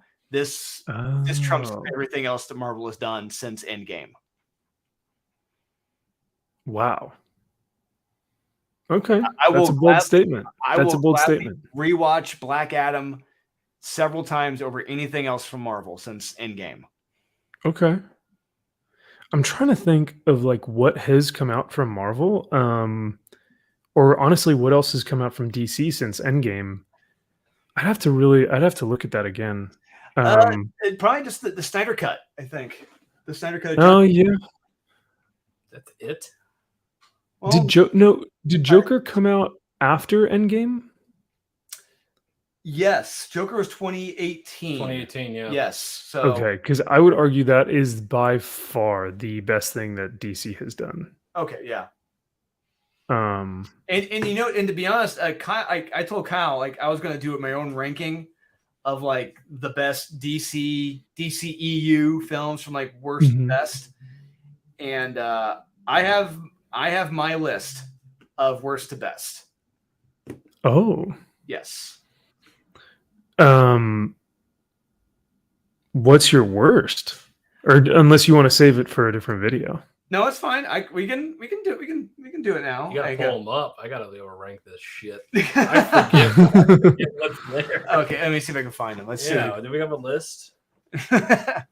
We can I'll do say live. this, and I'll say this because I am like, I don't know. I'm harsh. I'm definitely harsh on some books. Not as harsh as some other people who review them or whatnot. But I'm pretty harsh. Well, then again, I don't know. I gave ISOM a pretty good score. But when I saw Black Adam, I was like, I hate this thing. Oh, I fantastic. really, I really did not like it. I thought it was condescending. I thought it was Marvel tropes after Marvel tropes. I thought it was unfunny. I thought there was bad acting. I didn't like it at all. So See, I lean more towards you. I thought the mom and the child were annoying as all fuck. Like, get rid of those I would say, characters. it was not a perfect film, but I would say the wife and the kid, specifically the kid. Yeah, Awful. I felt like we're unnecessary. And God, that ending Doing part. the DDP. but guys, remember, It's called about remember. Yeah, the diamond cutter. Kyle. Someone wants to buy that X-Men graded comic you got. Ooh. Oh well, hey, Uh-oh. Department of Tooth. Stay tuned because that bad boy may be coming up for auction. So I'll give you a good That price was- of On the house. whatever it is. I don't know. That was a 9.2. It's a 9.2. I may be getting a 9.6. I may have traded that for from the Incredible Hulk 127. So With the or stupidest 271. cover Yes, the dumbest cover ever. ever. Yeah. The Rocket Raccoon. So yeah, yeah, But yeah, I would say so. Yeah, the kid it's awful. and yeah. Here's the thing. Okay. Both kids were awful. Both kids were like, because you had the young kid who is the spoilers savior. Oh You yeah, know? yeah. Mhm. The kid who's like the Rock's son was bad too. And then you had, and I don't know if you guys noticed when the kid was doing this whole number at the end of the film where he's like saying the speech, that whole speech is dubbed over and it's ADR. Like it is, Well, like and the kid is probably in a studio somewhere with a microphone going, guys, please, we need to come together as all friends and people. Listen, we are the, I was just like, just movie end. It's already 2 hours longer than it needs to be. And it's funny you mention that because I guarantee you there were some reshoots, and I guarantee you that kid, that was not what he originally said. I guarantee you quite a bit of that was probably re-edited in the sound booth. I don't know. I hate to be a curmudgeon because I know a lot of people really enjoyed it, and here's the interesting thing though is that like I can definitely see how people enjoyed it because it's like Black Adam just punching the shit out of dudes, which is cool. Yeah. Which is great. And it's a solid mediocre film. It's like it's not for sure. bad. It's not super super bad. It's not like Wonder Woman 1984 bad. Ooh, yeah. That's a piece of shit. Yeah, so speaking of which, so yeah, I'll be honest. Yeah. So Birds of Prey is my worst film in the DCU. I completely I hate 100% it, so I agree. can't rank that. I watched it with Brian. I watched it with our brother. Jesus. Yeah. Second worst for me was Wonder Woman 1984. 100%. Mhm. And third worst was the Joss Whedon cut of Justice League. Ooh, okay, yeah. Okay. And then after that, Suicide Squad. Nope. I'm going to controversial. It is the Ultraman origin, or as they call it, Man of Steel. No, no. Wow. Suicide Squad is much worse. So, and after the next one after that is Suicide Squad. Okay. I had Suicide Squad after that. But you have it still above Man of Steel. Yes, because I feel like so. Look, the thing with the original David Ayer Suicide Squad film is that I am a Captain Boomerang fan. I love Captain Boomerang. I've loved him since I was a kid, and despite take out the pink unicorn fetish he had in the film, that was Captain Boomerang. Yeah, 10 pounds of shit in an 8-pound sack. That is Captain Boomerang. Degenerate, lying, murdering piece of crap. Uses boomerangs. I loved it. And Will Smith, he has some great scenes as Deadshot. But I enjoyed it more than Man of Steel. I'll say that. Wow. Jared Leto's Joker is terrible. Tanks that fucking movie. Like, that movie is unwatchable. I've seen that movie maybe twice. The movie's awful. I've seen Man of Steel several times. I still think it's underrated. I think so. When I'll say when I first saw Man of Steel back in like high school, like that movie came out when I was like still 2013, like a kid. Yeah. 2013. I think did that come out the same year as Avengers Age of Ultron, or is that? Ooh, that's a good call. Oh, maybe. When did Age of Ultron come out? If that's the case, I was actually still in college. But I mean, when I saw Man of Steel, I actually really liked it. But as the years have gone on, it's really disorienting for me. Like it's gotten harder to watch. Iron Man 3. Oh, Iron Man. Okay, so Iron Man 3 came out that summer. Man of Steel was number 4. It took me to Hunger Games. Jesus. I hated Iron Man 3. I will never watch that. I will never rewatch it again. No. Speaking of won't be rewatching Star Trek in Darkness or Thor: The Dark World. No. I would watch Thor: The Dark World over Iron Man 3 and Thor: Love and Thunder any day. Any day. Ooh. It's Earl Sophie's choice. Ooh, man. I think I read at that point, man. Which one's shorter? What's the shortest of those? What'll get me in and out quicker? Yeah. Yes. We're the Millers. I love that. I thought that was hysterical. I'll sit through that 10 times over one more time of Iron Man 3 or Man of Steel or In the Darkness. Yeah. I honestly, I mean, I didn't see the show, but I think I would probably enjoy Miss Marvel more than I would enjoy Iron Man 3. Whoa. Oh, the Wolverine came out that same year too. When he was in Japan. Oh, the Wolverine. Yeah, the Wolverine. When they had Yeah. No. That one was with good old Silver Sam. Oh my God, you want to talk about? They had literally the perfect Wolverine film until that third act. Until you get, as soon as you bring in that shitty Silver Samurai, it's like you just ruined this whole damn film. You just everything you made, everything you built, you just ruined. Yeah, it was so dumb. He's like a robot. I was like, fuck off. Like the reason why Silver Samurai is so compelling as a evil character, as like a villain, is because he's a normal man who upholds like samurai type legacy beliefs and characteristics. So he fights with like honor and he fights with nobility, and he's like has trained his body to fight Wolverine and stuff. Not a fucking mech suit. You know, but if they had just ended it there at that fight when he says, "I'm the Wolverine," like that fight, movie just ended it there. You know, boom, that is a perfect ending to a Wolverine film right there. Great. But anyway, we didn't get that. That's a surprising Man of Steel under Suicide Squad. I've never heard that before. So I have rewatched Suicide Squad so many times because I love those characters. I love a lot of those characters so much. I love Will Smith in that. I love the guard in that. The guard and him interacting. It's great. Did you just threaten the guard? Yeah, It's like a minute and a half. it's still there's more enjoyment out of that minute and a half, more Jesus. levity in that minute and a half than there is out of the entire Man of Steel film. Mm. I will find him. Michael Shannon's then awesome in that movie. Yeah, he's no Terrence Stamp. That's true. Okay, next one after that, after Suicide Squad, I've got Shazam. After that, I've seen that one. uh, I don't want to see it again.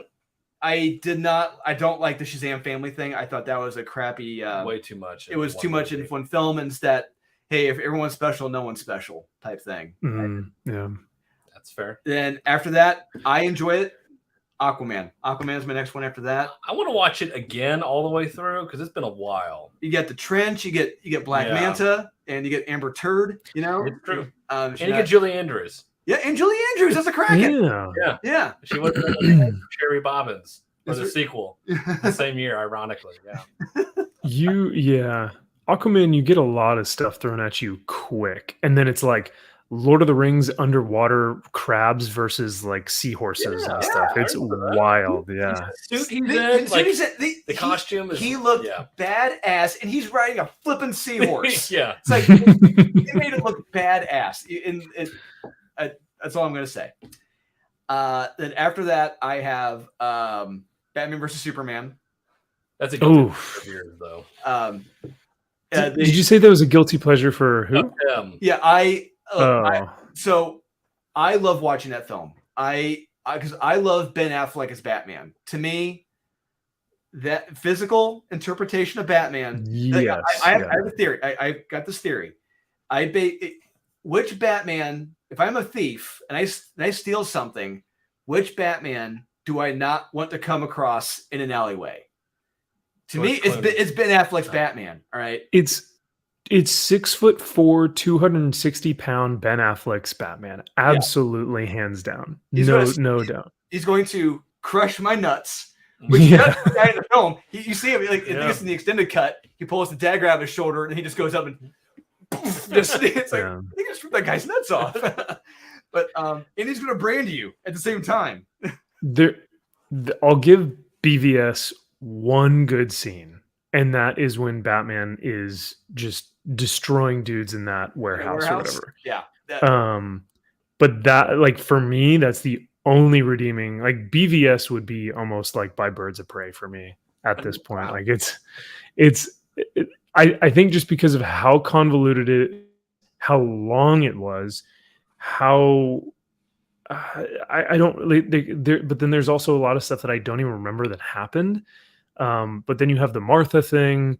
It was a mess. You know, it's funny about it. If you really think about it, Civil War and BVS are effectively the same plots. If you really think about it, both characters losing their parents, losing their mothers, and they're both being manipulated. Both are being by another person. Yeah, Lex Luthor, and you have Zemo. Oh my God, that's right. Because what a terrible Luthor, by the way. Like, he was acting like he was Joker. You want to eat a Jolly Rancher? Here. Yeah, that's cherry. He's doing weird. He's doing all this weird stuff, and he's like, his inflection and his tone of voice is weird. And I'm like, why are you playing this? You cut, and you're like, hey, everything you're doing is bad. Do the opposite of whatever you just did. We got like good Luthor. I haven't had a chance to see it yet, but I heard he's awesome in what they've shown. Titus Welliver is playing Luthor on the Titan show. Oh, yes. If you've seen the show Bosch on Amazon, he's playing Lex Luthor on the Titans TV show. I'm like, that is Lex Luthor right there. I heard John Cryer wasn't bad. Oh yeah, I heard it was okay. Yeah, I didn't see any of it. He was on the Crisis on Infinite Earths thing. Yeah. Now that's where Tom Welling pushed him right in the face. Yes. That's right. Yeah, that was great. Yeah. Well, I'll say this. I'll quote you back to you, and I'll say, "Why so high?" Because I really don't think BVS should be that high. It is an absolute guilty pleasure. There's something about it. I'm the biggest Batman. When Batman is done right, you've got me hook, line, and sinker. I'll come back for it.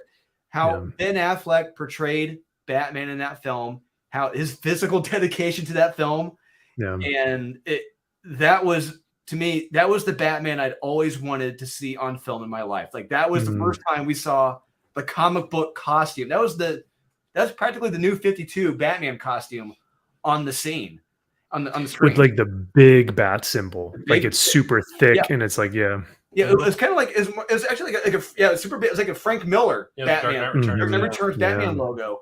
But this was the beefy Batman. I'm like, who's actually kicking ass in this film. That was what I always wanted to see.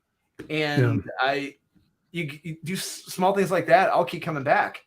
And I'm gonna keep watching it. And I love the extended cut, the ultimate cut. I Bigger, longer, and uncut. Yep, bigger, longer, and uncut. Yeah. Self-indulgent cut. And hey, from what we're told, Ben Affleck is coming back as Batman for 3 more films, and hopefully we'll get the Batman versus Deathstroke film that we were teased. Yeah. Which I'm sorry. I'm moving on. Sorry, getting ahead. No, I appreciate your dedication, and I can totally see your reasoning. I think for me, I can't look past the rest of the film, but Ben Affleck as Batman for me is my definitive Batman at this point. So yeah. And so after that, I have Black Adam right above that. Wow. And after that, I have Wonder Woman. First one. And then I have The Suicide Squad, because that's another. Yes. That is one film like I was not expecting to like it as much as I did. That's fair. No. And because I'm a DC fan, and getting all the references to like the locale, the people, Starro, yeah. flipping Starro. So cool. Yeah. So cool. Creepy. Yes. Yeah. I loved it, and I've watched it. I've rewatched that so many times. Every actor is so great in their role as their characters, and Sly Stallone as King Shark. King Shark, great, yeah. Be smart. Yeah. I like that. Yeah. Okay. I'll give you that one. But for me, I'll say the first. You'll probably disagree. My number one for me is Zack Snyder's Justice League, 4 hour film.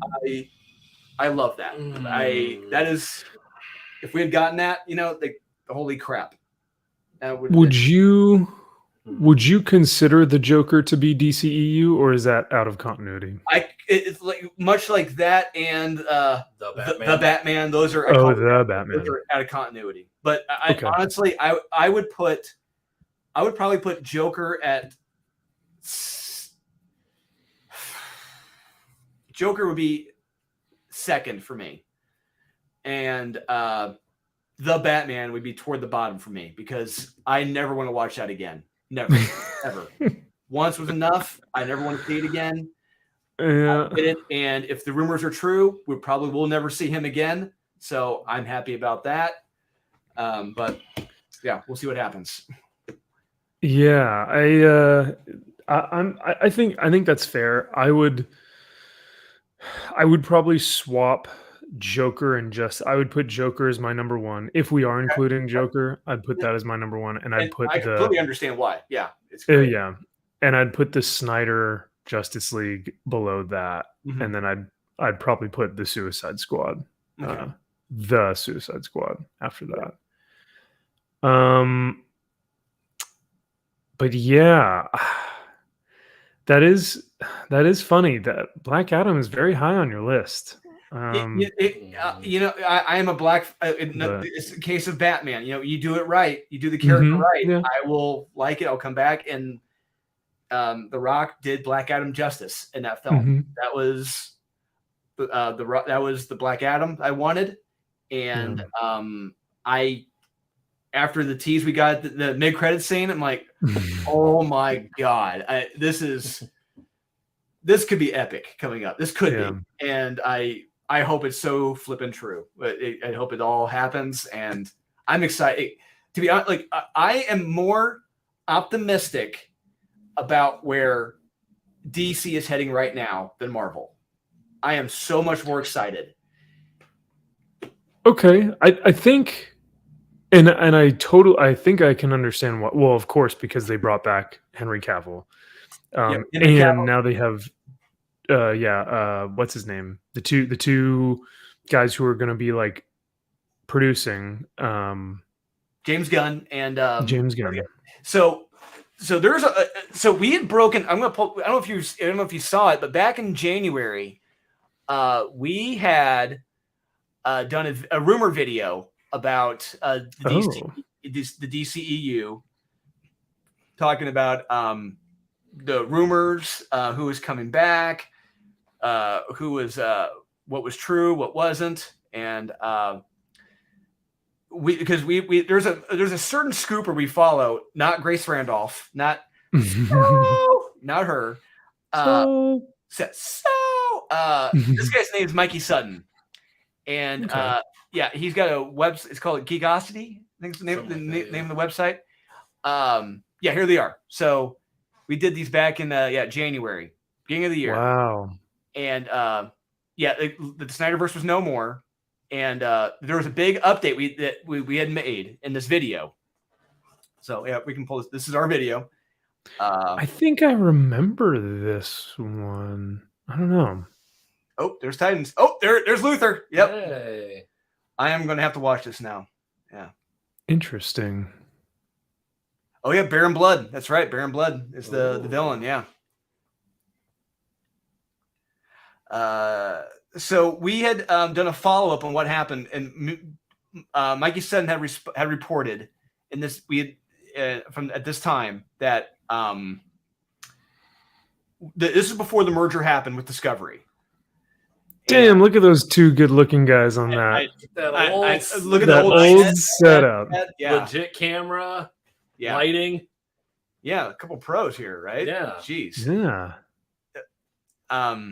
Yeah. Then the guy quit. Yeah. Yeah. Go figure. Didn't last long. Yeah. So we had reported that Mikey Son from Geekosity had reported that Henry Cavill was coming back to Warner Brothers at this time in January. He was coming back. But this was before the merger happened with Discovery. The deal was still being finalized. So no contracts or anything could be announced or finalized until the deal was done with Discovery. But it was announced that, so that he was coming back and that Ben Affleck was coming back as well. But the catch with Ben Affleck is that he wanted the Steven Spielberg deal, which was, hey, I do these films for you. You're going to let me do these films. In case of point, that the studio went to Steven Spielberg and went to Senior Spielbergo and said, hey, we want you to do Jurassic Park. And Steven's like, okay, that's fine, but I want you to fund Schindler's List. And they're like, sure, whatever, go make Jurassic Park. So yeah, so in this case, the studio, Warner Brothers, were like, all right, we want you to come back as Batman. Fans love it. He's like, all right, I want you to fund these projects. Okay, we can do that. As soon as deals finalized with Discovery, we'll finalize the contracts. So it's looking like Cavill is back, Ben Affleck is back, James Gunn's running the ship, and they all signed their contracts on the same day, Thursday, at the beginning of October, like when everything was said and done this year. Interesting. Yeah, they all signed them at once. Yeah, here's the website, Geekosity. Nice. But what's interesting is that it seems like as a final FU to James Gunn, Marvel released that Guardians of the Galaxy 3, the Guardians holiday trailer, when they said like, you know what, F you, we don't care. So when that got announced, then James Gunn, the DC Warner's made the announcement, hey, James Gunn is our guy running the show. So, yeah. Damn, dude. The fact that you guys were calling this in literally 10 months ago, almost. Or 9 months ago. That's pretty damn impressive. And to also see it come to fruition is pretty cool as well. Yeah, I know, right? Because I had to remind Kyle about that. Remember we talked? You're like, oh my God, we did say that back in January. Yeah, we're usually not in the scoop game. Yeah. Yeah, right. They're usually just talking shit about everybody. So yeah, but this is a case where the scoop was right. Yeah. And how about that? Yeah. I will going back to your previous statement though, in terms of Marvel versus DC at this point. I don't have hope in either one, but I will agree with you that if I had to choose one, DC would probably be the one that could probably do something. Because when you look at Marvel's phase 5, like when it's all like, they're showing all their stuff, they're like, oh yeah, here's what we've got coming in the next, none of it looks appealing to me. No, not one movie or show within the next year or 3 has given me any interest whatsoever. If you're pushing shows like Agatha Harkness that you're trying to draw viewers into, I'm like, I am not your audience. I am not.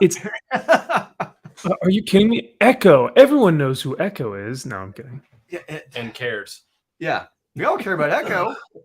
No, Agatha Harkness. That's another one. That's just like you said. Like who cares and who knows this character? Like, it's insane. Yeah, and what I'm more encouraged now with DC is how Henry Cavill has said he even said, I want to bring about a more hopeful, optimistic Superman. And it's like, oh my God, Henry gets it. And apparently James had done a pitch. He made a pitch of a script to Henry, based around that stuff. So, hey, maybe. Now, my fear though is if James Gunn goes with happy-go-lucky, hopeful, joyful, optimistic Superman, to James Gunn, that's quippy, goofy Guardians of the Galaxy humor. And that doesn't work for anything DC other than Suicide Squad, in my opinion. Yeah, but you know what? That is good. Yeah, I am scared about that. That is good. If he does bring about that humor to it, yes, I will be very concerned. But I will say, if he does get he does understand, hey, we need a hopeful, friendly, positive, smiling Superman, who will go out of his way to save a cat. Yes. And not always, quipping jokes and everything else, but we'll see what happens. I'm cautiously optimistic. Let's see what happens.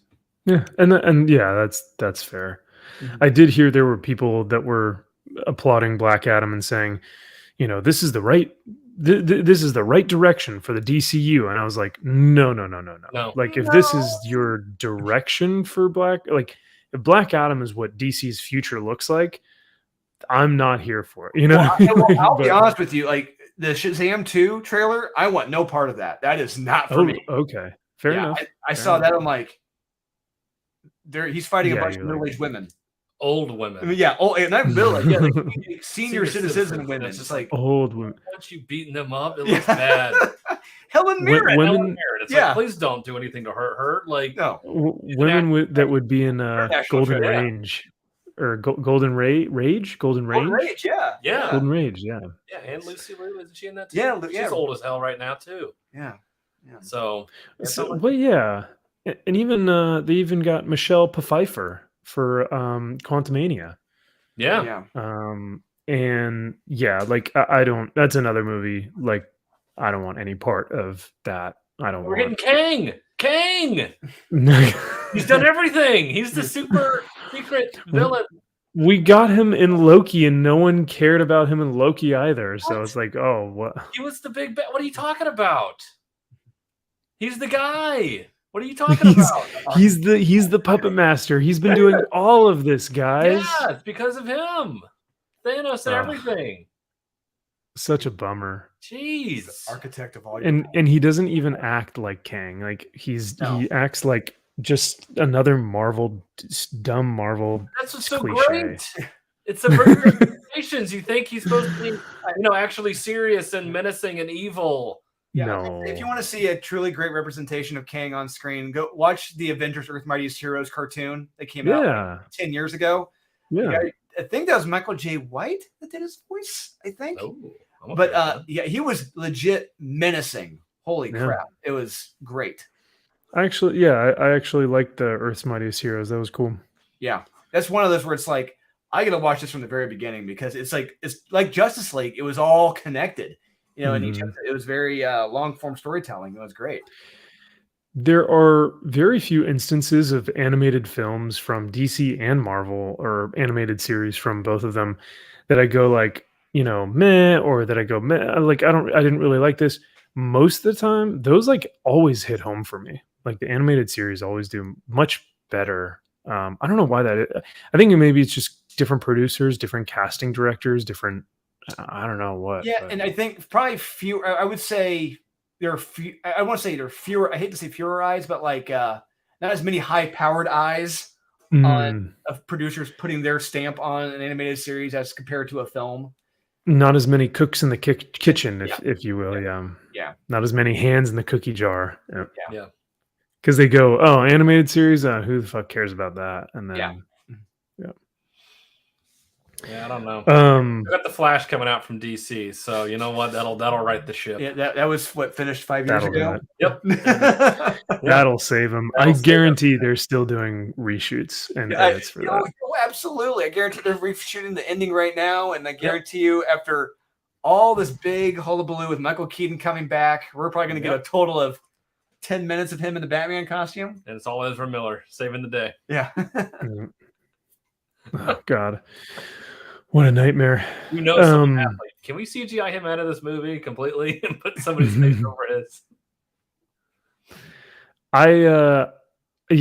When I wanted to get y'all's take on, because I watched I think it was a short. I think you guys posted a short on the channel that basically was like your initial Black Adam, thoughts. So I watched that and I was like, oh, cool. All right. I'm hopeful. I'm looking forward to this. And I watched it and I was like, oh man, they're gonna hate me for not liking it. But everyone's got their opinions. We don't care. In the movie, I don't care. No, and Black Adam was one of those films I knew it's going to be one of those that it very much like Aquaman. It's going to be very divisive, and not many people are going to like it. Or if they do, it is what it is. Yeah, I think I enjoyed moments. I think it had moments where I was like, I could get into this, but overall, it was like, it's like if I went to a restaurant and I ordered a burger, and the burger tasted like not a great burger, but it wasn't like terrible. It was just the most nothing burger ever. That didn't even make me like full. Like I would still be hungry afterwards. That's kind of how. So it was a high school cafeteria hamburger you just had. Yeah, no nutrients. It just kind of sustains you for a little bit. Mm-hmm. It's a burger, so burgers are always. It's like pizza, They're always good, But I probably wouldn't go back and see it again. But. Yeah, I in the same I equate it to ordering something and then getting something completely different, but not really hating what they give you. It's like, okay. It's like I'll eat it and it's fine, but it's not what I ordered. As in, this isn't what I wanted, but it's not terrible. Yeah. Palatable, but it's not what I wanted. It's for sure palatable, and I think I respect it in that it didn't have any type of pandering nonsense that was just like, hitting you over the head with anything. It, for the most part, like stuck to the story, stuck to the characters. Though I didn't care, I guess, about a lot of, but Dr. Fate stole the show, I think. Yeah, I agree. Pierce Brosnan was great. Yeah. Like over Hawkman, like Hawkman had some cheesy fucking lines. But for the most part, like Dr. Fate was super serious, and I liked that about him. So yeah. Adam Smasher, Cyclone, they're completely useless. You could have gotten rid of those characters, and the movie wouldn't have changed, and it would have been the same movie. Yeah. But Kyle, they have to add them in there for the younger audience, though. Oh, because they don't know who Pierce Brosnan is. Oh, look at that! We got a volunteer. Ooh, Peyton Slabs. We got some on the wall here. Yeah. I'll take that Stanley FF48 off your hands. You went to Alexandria Ocasio-Cortez, slabbed at 9.8. Signed by Carla Cohen. Ooh, that thing's worth pennies. You should probably, the Mark Brooks one is worth pennies too. You should probably take that one off. That's true. Use it as a doorstop. Yeah. No, that'd be too kind because then it would have a use for something. That's true. I before we head out, because I know we're almost at the 2-hour mark or whatnot, but We're fine. Whatever. oh, okay. Yeah. So I was gonna tell you guys I read this Bad Idea book. Okay. Who And wrote it? you know, this is Escape from Orc Island, Okay. or sorry, just Orc Island. The writer is Joshua Dysart. Dice. Okay, I know that name. Dysart. I think it's close enough. And then the backstory, because there's like the main story, and then it always includes like a little short story in the back. Mhm. The backstory is written by Mike Carey. Okay. Legend. Yeah. Really? Oh. Yeah. Well, I was going to read you part of the backstory from Mike Carey. Oh Okay. God. Oh, Because Can't wait. yeah. Basically it's a biblical story. So I don't know if you guys can see that. But it's it is Noah, and he is collecting the animals. Okay. And he, it's like in modern language, so it's very quippy. Like as it was. Yep. yeah. So Noah goes, a flood, and God just says yes, and he goes, covering the face of the earth. I mean, all the face, and he goes, that's it. And then they start gathering up the animals, and the animals start to are able to talk to the humans as well. And there's this fox that comes onto the boat, and he starts a mutiny against Noah because he's like, corn, what the fuck, Shem? And then Shem says, sorry, Dad just laid in a ton of corn and hay. It was going cheap. And he goes, but some of us are carnivores. Take it up with management, is what the son says. What? So then finally, where is it? He's talking to Noah, and Noah says, we're in God's hands, have some faith and get off my damn bridge. And the fox says, or what? And Noah says, I'll keel haul you and cut your jib or something. Go away. It's just so poor. I'm just like, so finally, this is where it gets good though. Oh, it's not already good? Okay. No. You already had me. Yeah. So the fox finally gets all the animals rounded up together, and he starts the mutiny. And he goes, all we're going to get from Noah is more of this mansplaining. No! I shit you not. That's exactly what this book says. He goes, I mean, seriously, you got a problem? Trust in God and take a ticket. And God only talks to Noah, which is, convenient. And then one of the animals says, well, Noah was made in God's image. And the fox says, really? God's got a beer gut and a beard full of dandruff? This is about respect, Weasel, so shove it up your ass. Oh my God. Kill me. I couldn't kill me right now. This stupid. You wasn't even trying. Oh my God. No. So that got published. the lion says to the fox, he goes, you are right. And then the bear says, he speaks truth to power. Evil dies tonight. Evil. Oh God. What an idiot. You speaking truth. He literally just said, speak your truth. Speak truth. That's what I heard when he says speak truth to power. So the animals eat all the humans on the ark. What the fuck? And then because they have a mutiny, and they eat Moses or not Moses. They eat Noah. They eat the son Shem. So that's him lying on the ground, like all eaten up or whatever. This is like Dark Ark, but better. Oh, I was gonna say, a little segue. If you want to read a great Noah's Ark story, but with a twist, told more creatively, Dark Ark by Cullen Bunn is fantastic. Much better. Yes. Okay. Will Cullen Bunn mansplain you into getting onto the ark? This was before all of that. Before all that happened, yeah. If it was made now, probably. But yeah, this was back in 2017. It's when we first started coming into the Yeah. store. That was when Aftershock was really starting things. Oh, yeah. Yeah, that was one of their first big books. Ryan Kincaid has a cover for that. Yes, I it remember does. that. Yeah. it was a Ooh, constant- nice. Yeah. Okay. I'll have to look into that then. Yeah, for check sure. out Because whatever this piece of shit was, it wasn't. It's Dear not that. God. Paid for When that? what's up? You paid for that?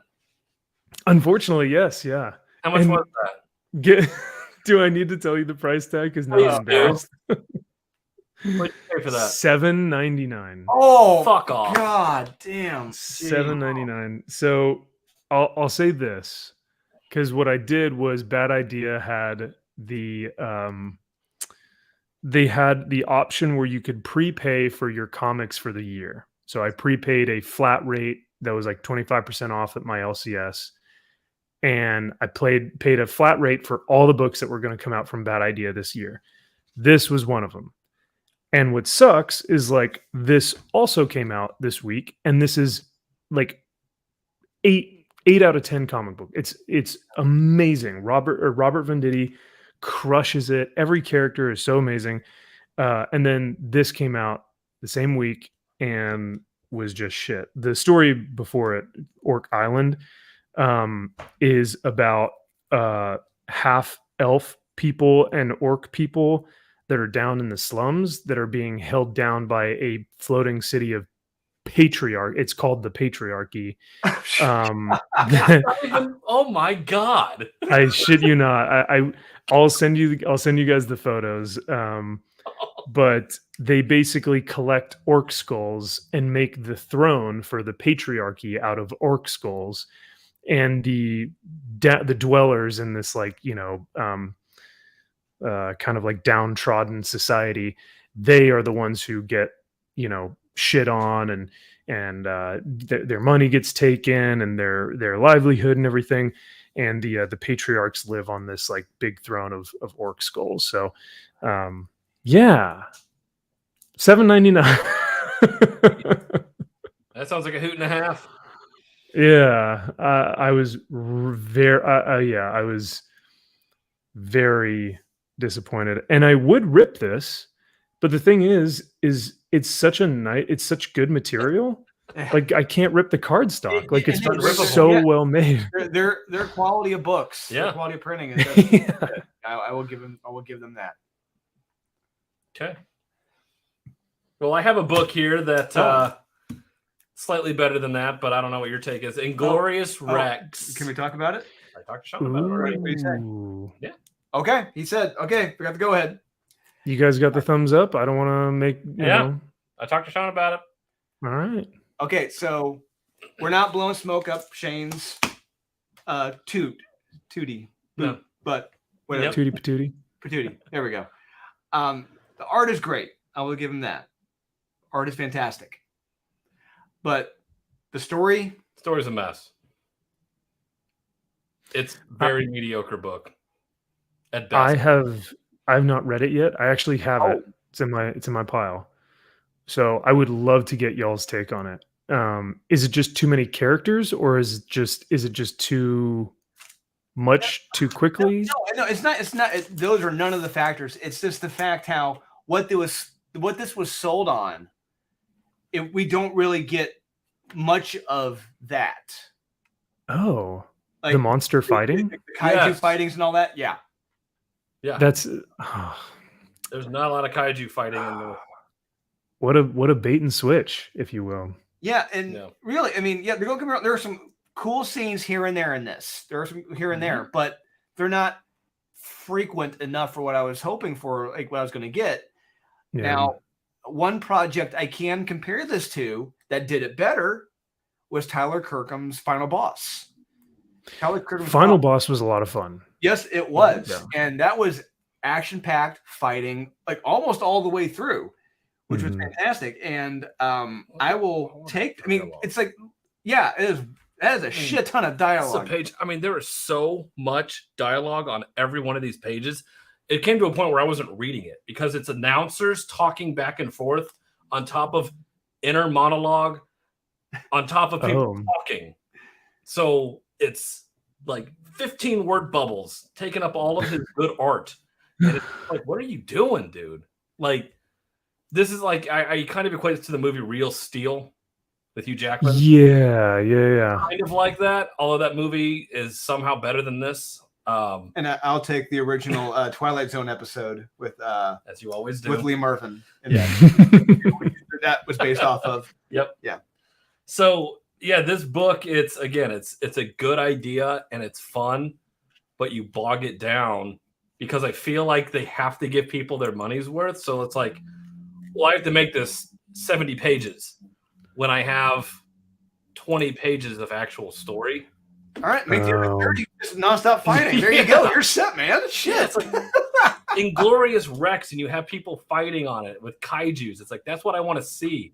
I don't care about somebody's brother dying and you going through PTSD because of it. Like, I really don't care.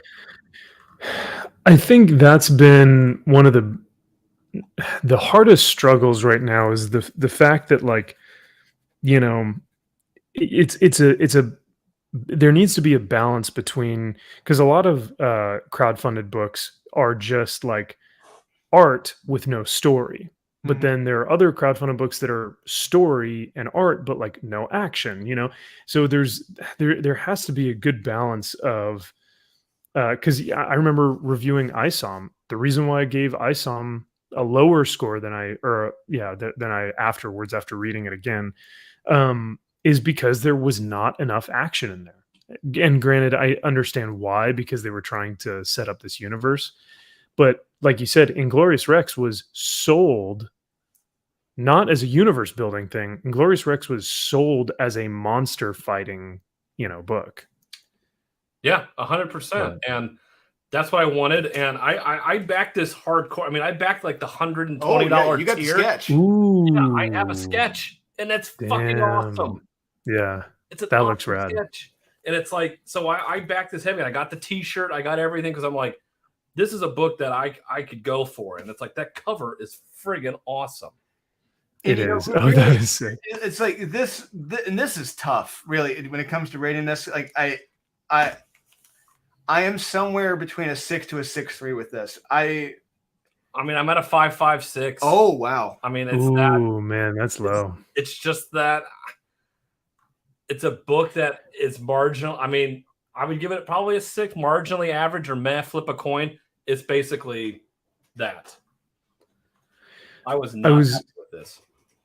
I was gonna say, does the art at all make up for the lack in, good storytelling?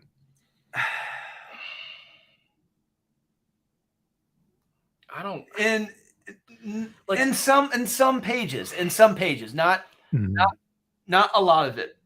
But that's part of the problem. You have a kick-ass splash page like that. Look at all that fucking dialogue you have on that. top. Okay. Yeah. Like, you don't need that. Like, I'm actually gonna go run and grab my copy. I'll be right back. Oh man! All right, so we're gonna put it right here in our spreadsheet right now. Doing it live. Yeah, F it, we're doing it live, Bill O'Reilly style. F it, we're doing it live. Copy image. Oh. So I didn't back the nice tier that you had, but I did get the Starlight Cats one. Yep. So I'm interested to read that as well. I hate cats, so I really don't give a shit. Yeah, I hate cats too. So yeah, it's not happening. You can't. Never mind. Cats. I can't do it. I know you have a cat, and that's great, but well, fuck you too. No, I'm kidding. Yeah, go to hell. I got Starlight Cats solely on the fact that I have a cat, so I was like, might as well read it. Because I knew there are a lot of cat people, and I knew there were a lot of people who were going to get it just purely on the fact that it's got cats. Hey, that's great. Buy what you like what you want. Exactly. There you go. And I think we could probably go over this one at some point too, because I still need to read this one. Okay. Giant size, two-fisted. There's only one story you need to read in there. Yeah, I kind of figured. Yeah, the Chuck Dixon, yep. Bart Sears. Yeah, the Northman story in there. Yeah, oh my god. Yeah. Ooh. I did get this one though. Common America, Black Ops, and Soul Finder. Yeah. So I've got the the Common America Omnibus, like the first 3 volumes or first 4 volumes, and that's fun. It's fun. I will give it that. Ooh, private dating chat girls. Hey, it's about time. About time. Yeah, Jeez. Oh, finally, I was getting lonely over here. All right. Me too. Jeez. Only took 2 hours. Yeah. I got the Black Ops Omnibus as well. The cover art for these are like, whew, fire. So The there interiors are very, but go ahead.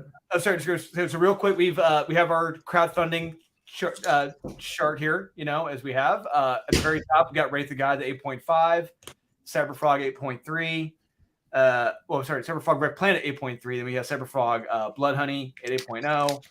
Then we got Ironsides. I think the sequel is Sakura. Yeah. We got the Expendables and Nexus 7.3, Monster MD. Then the original She Return of the Warrior at 7, First Graveyard Shift, Chanu, Alien Alamo, No, Battle Brick Road 7.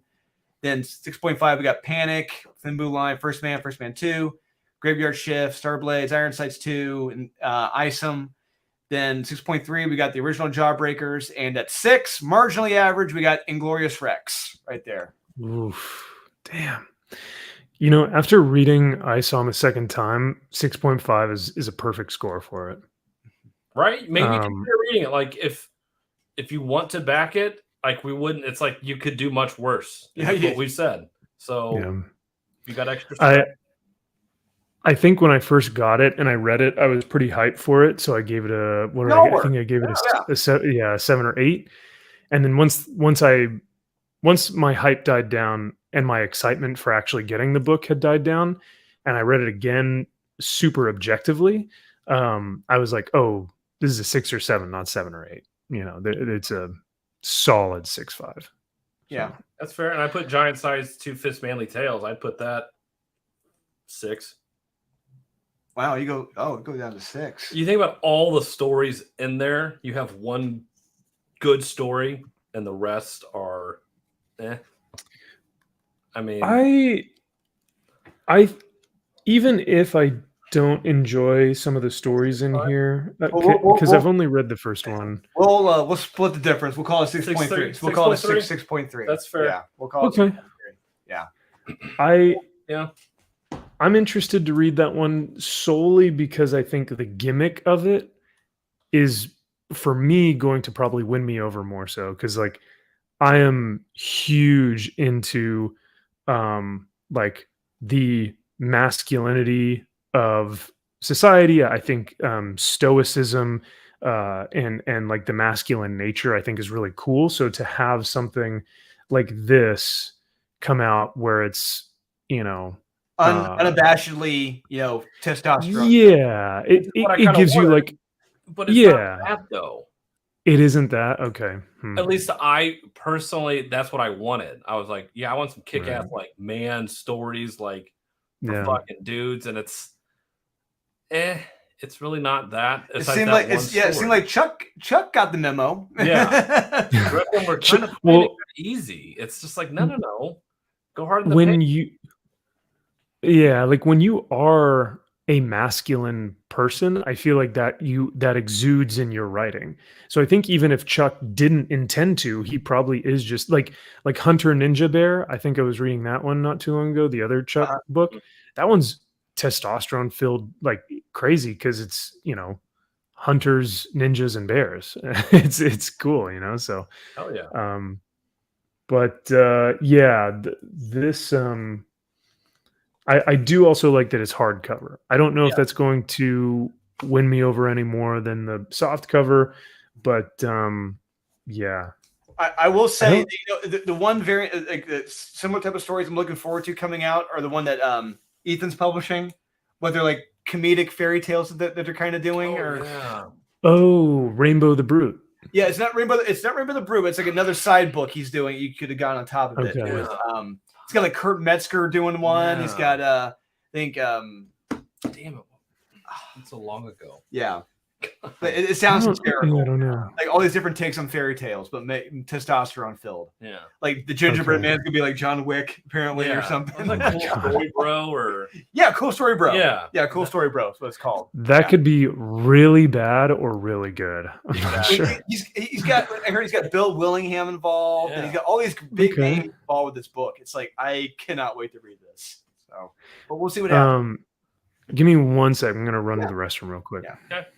Yeah. So I mean, really, yeah, they're not as bad as the latest Jawbreakers was, which was I'm trying to think. I really don't want it. The Yeesh. thing is, I don't want anything to be that bad. no. And again, we're backing this with our own money. Yes. So I want it to be good. I wanted Yeah. a Glorious Rex to be good. And this subsequent book, The Blood, Sweat, and Tears, is just the backstory of how these two met. Hmm. And it's like, who cares? Like, I don't care how they met. It doesn't really matter because that's not what this story is. So I just think conceptually it's great, but execution, not. So would you say they could have used a legit editor Yes. on this? I think 100%. If you had a good editor that knows how to edit like monster action books, that's what this kind of needed. So, yeah. And again, at the end of this book, the quote unquote stinger, I don't give a shit. Like, I really don't want to read the next one. And I didn't back the next one. It's live right now. Yeah, it is. Yeah. I'm not going to read volume 2. I really, there's nothing in this that wants me to go back. Okay. So I appreciate the that honesty though, because I think most people will see that it's live. Like when I saw that number 2 was live, I was like, oh, I should probably go back it. I haven't even read issue 1. You know what I mean? So yeah, it came out, and if it launched that way too quick. Yeah, you kind of got to let your audience sit with it, read it, you know, because have the time to read it, talk about it. You know what I mean? Because if it's good enough, people are going to be on Instagram, on Twitter, on Facebook. They're going to be doing live streams like we're doing, and they're going to be talking about it, going, man, I can't wait for issue 2. But yeah. And, you know, he should have talked to Ethan because Ethan's, say what you want about his books, those cliffhangers, it's like, holy shit, I've got to read the next book. Yeah, and I know like Aaron agreed. Lopresti disagrees. He does fine. That's his point of view, and that's great. But like how I'm writing Born of Blood, there are cliffhangers in almost every single issue. Actually, in every single outside of the first issue, everyone has a cliffhanger, and issue 3 ends on a literal cliffhanger. Yeah, and it's like if you're going to do this right, and if he's going to put books out, I wish Ethan was putting his books out faster. I mean, I think everyone wishes he was putting his books out faster. Yeah, I am so glad he gave me the opportunity to read it live on his channel, and he let you and I let you read it, and Oh, so you guys? Oh, nice. Okay, so you guys have already read Wrecked Planet, then? Cool. Yeah, I wonder, can I pull up that video from his channel to show it? I don't know because we were showing it and we were linking the Dropbox link, right? Is that why? No, that was on our stream. I'm talking about. I can pull up his channel and show when he had me on for that live stream when I was. Oh, good luck trying to. Oh, that shouldn't be too hard. We keep chatting. Give me a minute. I'll pull up that live stream when I was chatting with him. It was his birthday stream. That's right. Yeah. Bang, Draculangela. Yeah, it's doing well. Getting good money, yeah. Yep. 60 backers. Oh, yeah. She's funded. So there we go. I have no doubt with these types of covers that it would have been funded in a matter of hours for sure. Yeah. Now, I was gonna say, excuse me. And that's what's such a bummer because the one that you guys have is your highest book. I think it's an 8.5 right now.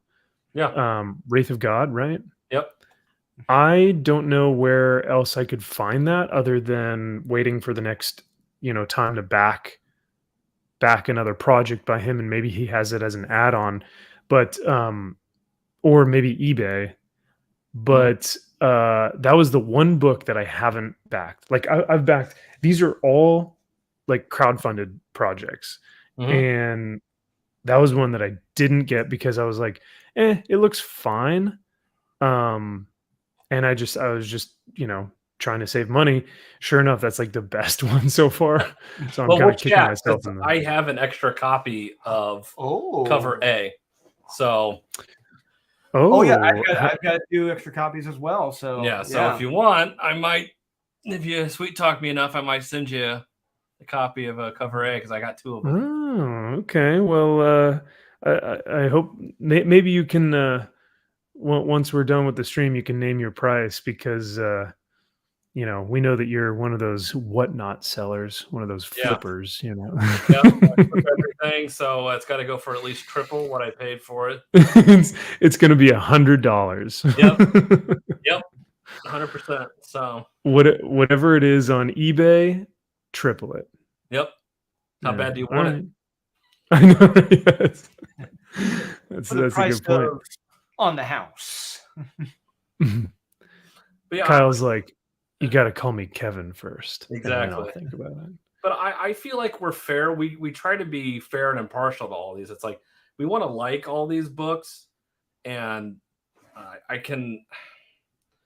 But at the same point in time, we're doing these guys a disservice, just as everyone would be doing us a disservice with all the Merc books, with everything that we put out. It's like we need solid criticism. Yeah. These guys need it just as much as everybody else does. It's like, yeah, I want all these books to be great, but I'm more than happy to say these books suck. So, and I don't want them to, obviously. I didn't want this book, Oh yeah. but they need solid feedback. Everybody does.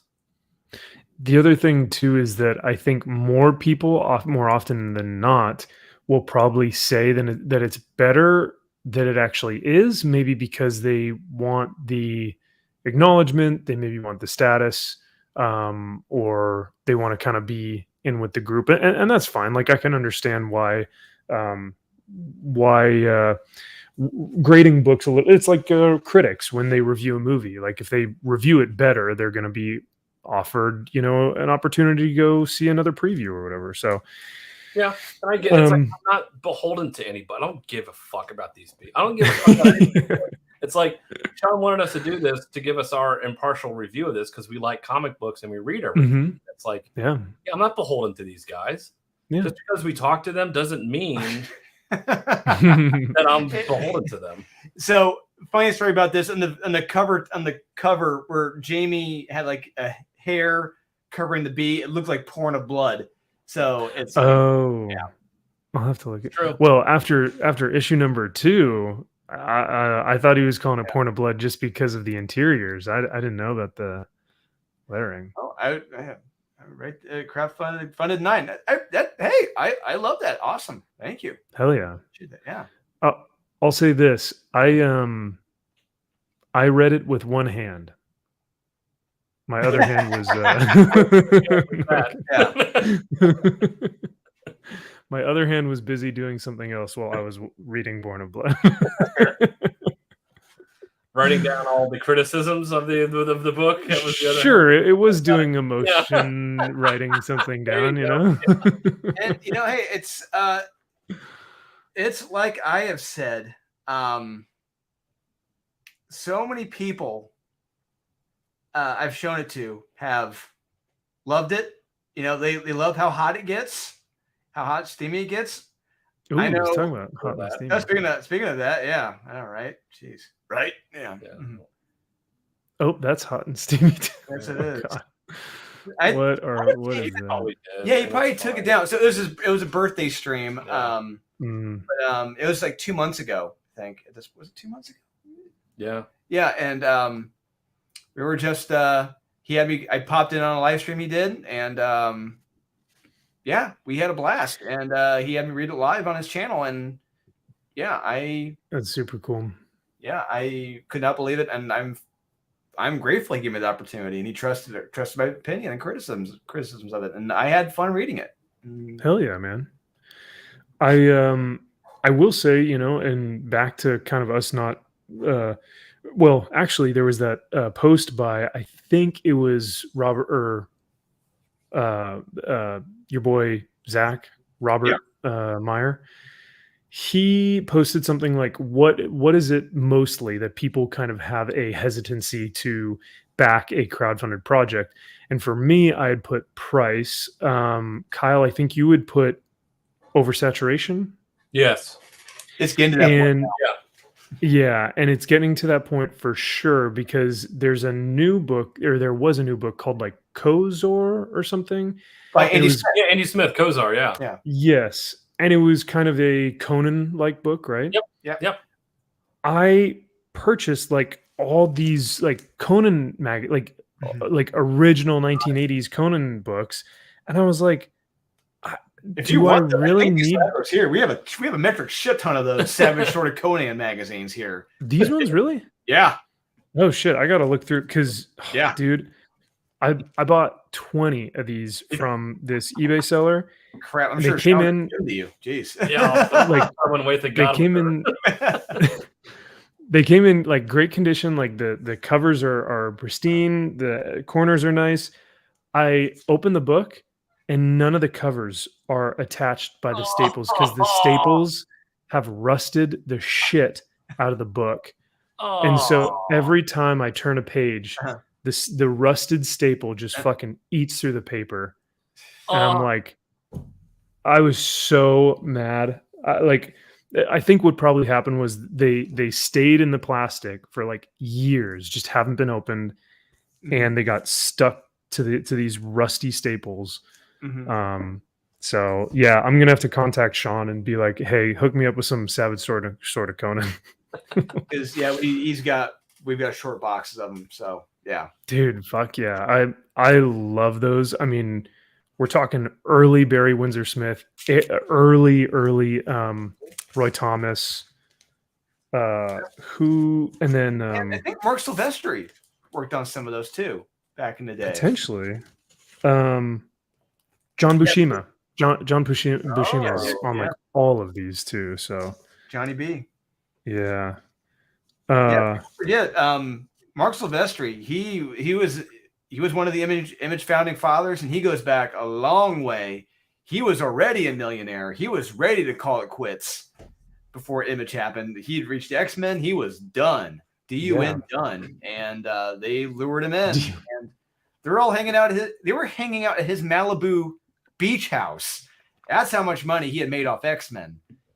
Just working with Chris. Yeah. So he was doing pretty well back then, and still is. Oh yeah. He's not hurting. And it seems like he's loving what he's doing too. Like his Batman book that just came out, it doesn't feel like it was like, he was laboring. Well, he was laboring after it. You can see that it's a labor of love though. Yeah. All right. So someone said, "I love you guys, but Inglorious Rex was a good book. Shane let you know that the human and monster fights was a big part." But it wasn't, though. but it wasn't. I wanted it to be. It didn't come off like that. And again, his art was taken up by too much dialogue. I don't need to hear announcers talking over interior monologuing on top of dialogue. Like it's oversaturation. It's like, do less. Let your art speak for itself. Like you don't need to have these kaiju talking back and forth while you're fighting. I mean, I don't know what else to say. And we didn't say it was a bad book. It's just, it wasn't what I wanted. It wasn't what I expected it to be. Oh wow, yeah, this art is really beautiful. It is. Art is great. There's pages in here that should be splash pages and aren't. The one specifically. Yeah, there's This page needs to be a splash page. Those guys covered back. I mean, that's the first time this guy's seeing him after he killed his brother, and it's like, that's your splash page right there. And instead, too much dialogue. And that's a lot of dialogue. Sorry, I was just sent I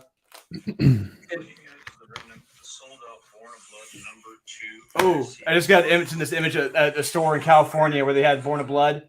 All the covers sold out on their Damn, hell yeah, man. Boom. Born of Blood, all 3 main covers sold out.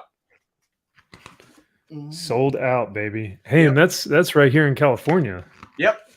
And I was on another streamer's channel yesterday, and I popped in and said, "Hey," and someone said, "Hey, I saw someone buy Born of Blood in my comic book shop." I'm like, "That's awesome, love it." Yeah, it's getting around. I will say that because now my LCS here in Southern California, they're now doing Artist Elite and anything Merc. Nice. And I have those two, coming in. And he orders a couple extra copies for just to put up on the shelves. Mm-hmm. And I came in one day and I was asking him, I was like, "So how are the Merc stuff doing? How's Artist Elite?" Yeah. And he's like, I don't think anyone really has heard about him before. And so as we're talking, a guy comes in and he goes, "What do you mean, Merc?" And I go, "Well, there's that book over there, and it's a brand new, And he goes, "Oh, I'll try it out." And I was like, "Yes, I got one." So we're really grassroots. It really is that. Yeah. So we're if making our way, boys. Yeah, making our way. They've done great on Kickstarter, but now that we're in stores with Lunar, it really is a grassroots campaign with trying to spread the word about it. God knows I'm doing as much as I can on Instagram and Facebook, just every opportunity I can. Yeah. Outside of getting a shotgun and like, buy my book, buy my book. Like Homer outside the bowling alley or whatever. But it is not easy trying to get people to try a new book. It's not easy, but I'm just glad to see in stores like California here completely sold out. So yeah. No, it's definitely good news. And every publishing company, every book is going to have its slow start, but it'll by word of mouth, it gets picked up. Mhm. And you guys have the talent and the drive. And I think too, the marketing at this point, which will get better over time as well. But all these Kickstarters that you guys have been doing, even for this one for Legends, already backed. You know what I mean? So I think the word of mouth for a lot of these is fantastic. So, and I do want to show this real quick. I'm sorry, I'm trying not to make this a Born of Blood Merc chat stream, but right here, got 92 backed, whatever, So I popped in here on the bottom. I was like, "Hey, I'm the writer for Born of Blood. I appreciate all feedback in caps. Oh, nice. Feel free to let me know what you thought." So yeah. I opened up the discussion down here for people, just let me know what they think. Yeah. That's dope. Yeah, I saw this being advertised on Comics League YouTube. Really good art and story. Loving it so far. Just finished the second issue, and I really appreciate that nothing is held back. Great balance. Yeah, that's true. We got previously. This thing has teeth, and I'm eager to be bitten. Ooh, hey. Ooh, what's her number? All right, yeah. Welcome to the league. You always welcome to great comic creators. Yeah, still waiting for my copy to be delivered. It should be. Never issue 1, but watch the channel. Thanks for the videos. All right, so I put it out there to people. So yeah, I'm glad. No, that's awesome, man. Yeah, I'm glad people are actually giving it a shot. So yeah. I've been doing some comic reviews on League of Comic Book Geeks, just so that for my own, so that I can go back into the archive and go, which books have I actually read and reviewed? Because there's so many. And I remember I reviewed both Punisher issue number 2 and 3. And I basically put the same shit, which was, this book sucks. It deserves a special place in hell. Yeah. And this isn't Punisher. And I got so much heat. All the Punisher fans, or sorry, not real Punisher fans. No. Those are Jason Aaron fans. Those are Jason Aaron fans. Yeah. And the Jason Aaron fans came out in like droves. We're like, someone's salty. And I was like, fuck off. Of course I am. Yeah, that's exactly what I'm writing the review, dumbass. Like, why would I not be writing a review? And so, of course, the book has like a 90-something%, but the website is very skewed.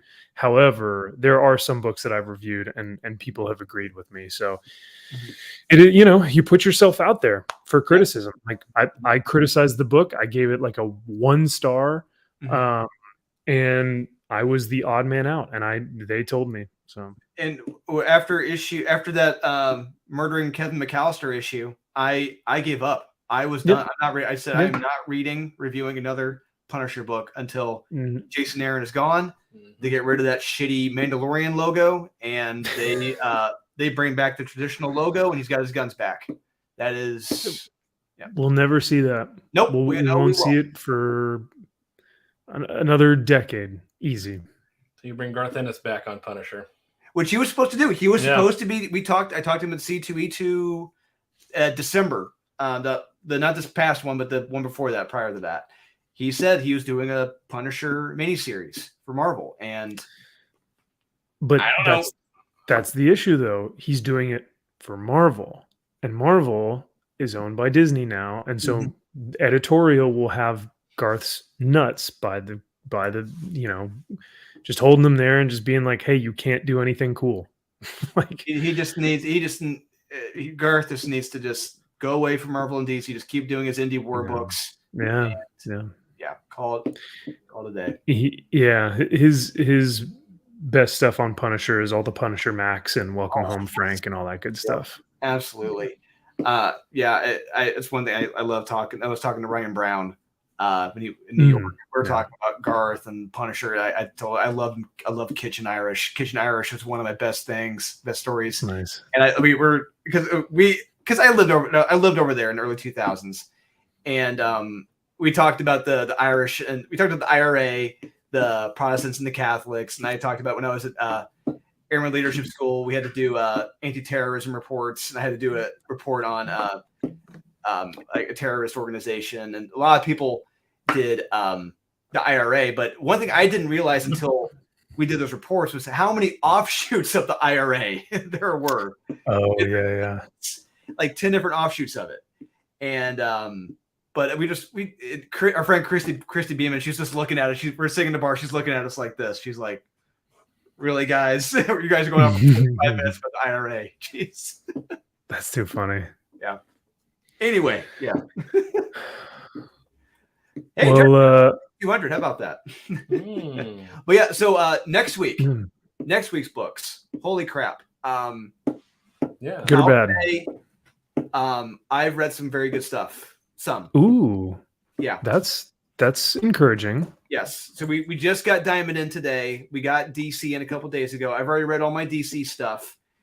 And I will say the Death of Superman stuff does not disappoint. I'll say that. Oh, thank God. Oh, we may disagree about that. Oh, Kyle, you better. Oh no! Are we getting your bullshit and put it in another room when we do this review, because I am not going to let you destroy that book. It's not going to happen. That book may be getting torn. I'm kidding. Oh my God. Jesus Christ, Kyle. But I don't think it's as good as you're saying. It absolutely is. Ooh, Dark Knight #2. That'll be fun. Hey, Dark, yeah. Specs #1. Okay. Whatever. Hey, Seven Sons again. Yeah, we haven't read that since like issue 3. Correct. It's issue 6, I think. Yep. Sure. Oh, cool spawn. Hey, yeah. That's cool. Sure. And we got Tarzan. Yeah, Lord of the Tarzan. Jungle. Yeah. Read that. I think Dan Jurgens is writing it. So okay. Oh, Dan Jurgens, I'm here for it. Yeah, there was a image series that I forget what's his face wrote. So Zub. Yeah, Zub. Yeah. Starhenge. Starhenge. I got to meet Liam Sharp. That's right. Yeah, you get to meet Liam Sharp. Yeah. That's cool, man. Yeah, he signed his one per store Green Lantern book he had back in like 2018. Oh. Yeah. Yeah. Yeah, the local comic shop day. Yeah. Foily. Yeah, Green Lantern he did. Lady Hell. Those Perio covers are always fire. Always. Oh yeah. 2 Graves. Yeah. Sure. Whatever. Sure. From Image, it'll probably suck. Want to seek revenge? You better dig 2 Graves, Kyle. Yeah. Skybound presents After Kyle, School. you're gonna have fun with that one. Oh boy. Say. No. That's the one. That's the same title. Did the Storkening? Oh Jesus. Oh no. Yes. Now this time I think they're actually taking it. I think it's a dig at School shooters. Not necessarily, but Jordan Peterson. Oh, good. And Manga and all that. Okay. Yeah. Oh, no. Of course. Gospel. No fucking clue what that is. Mm. And then this piece of shit. Do a powered something. No idea. And that. All right. See you guys. Well, I haven't read. How issues, dare you call my baby How I haven't read dare issue you 3, 4, and 5. So how dare you disparage something that is holy? it's weird that we're finally Oh. getting these in. It's like, oh, great. So I have to go back. Yeah, thanks for like Yeah. issue number 2, I think it was, probably had one of the biggest reveals. And Yes, 3 and 4 were probably some of the most action-packed fun I've had in a while. absolutely. And I just how creative Daniel Warren Johnson it was with those finishers. Like Oh yeah, the So- Judas, yeah. the Judas one, right? And then Judas King Tree- Arthur's yeah. King Arthur's table, when Yeah, you have like when they're yeah. just smashing them on, like it's so creative. I love it. okay, okay. Red Born of Blood 2, I thought was a bit too explicit. That's fair. I can understand. I can see why you would think that. Absolutely, I understand why you were trying to convey. It could have been handled with more subtlety. Honestly, it absolutely could have. It absolutely could have. But I didn't want to be subtle. I did not want to be subtle with this. And I didn't want to be subtle. for me, I'm not saying this just to be because I'm on the panel. I'm saying this because I actually like that you didn't hold back, and I like that you weren't subtle, because 4 years in the Marine Corps will make you very your mind gets it's not subtle. You like to see some of that stuff every now and then, and it has a purpose though, and so that's why I enjoy it. It's not for the sake of It's not sex for the sake of sex. And it serves a purpose for her character for growth, and it serves a purpose in the story as well later on. So there's a reason, there's a method to the madness. But for sure, I absolutely could have been subtle, but I did not want to. Yeah. But no, for Slavic One's comment, and the fact that he still enjoyed the book, that's awesome. And thank you, I appreciate it. Thank you for enjoying it, and cool. And I understand. I understand your opinion. I understand. That is Me your. too. Thank you, and thank you for your criticisms. I appreciate it. And hey, and like, I'll be honest, you were not the first person I heard that from. You were not the first. Yeah. And I understand it's going to be a very polarizing book. It will be. Some people will think it's too explicit. Some will think I love it. So you're not alone.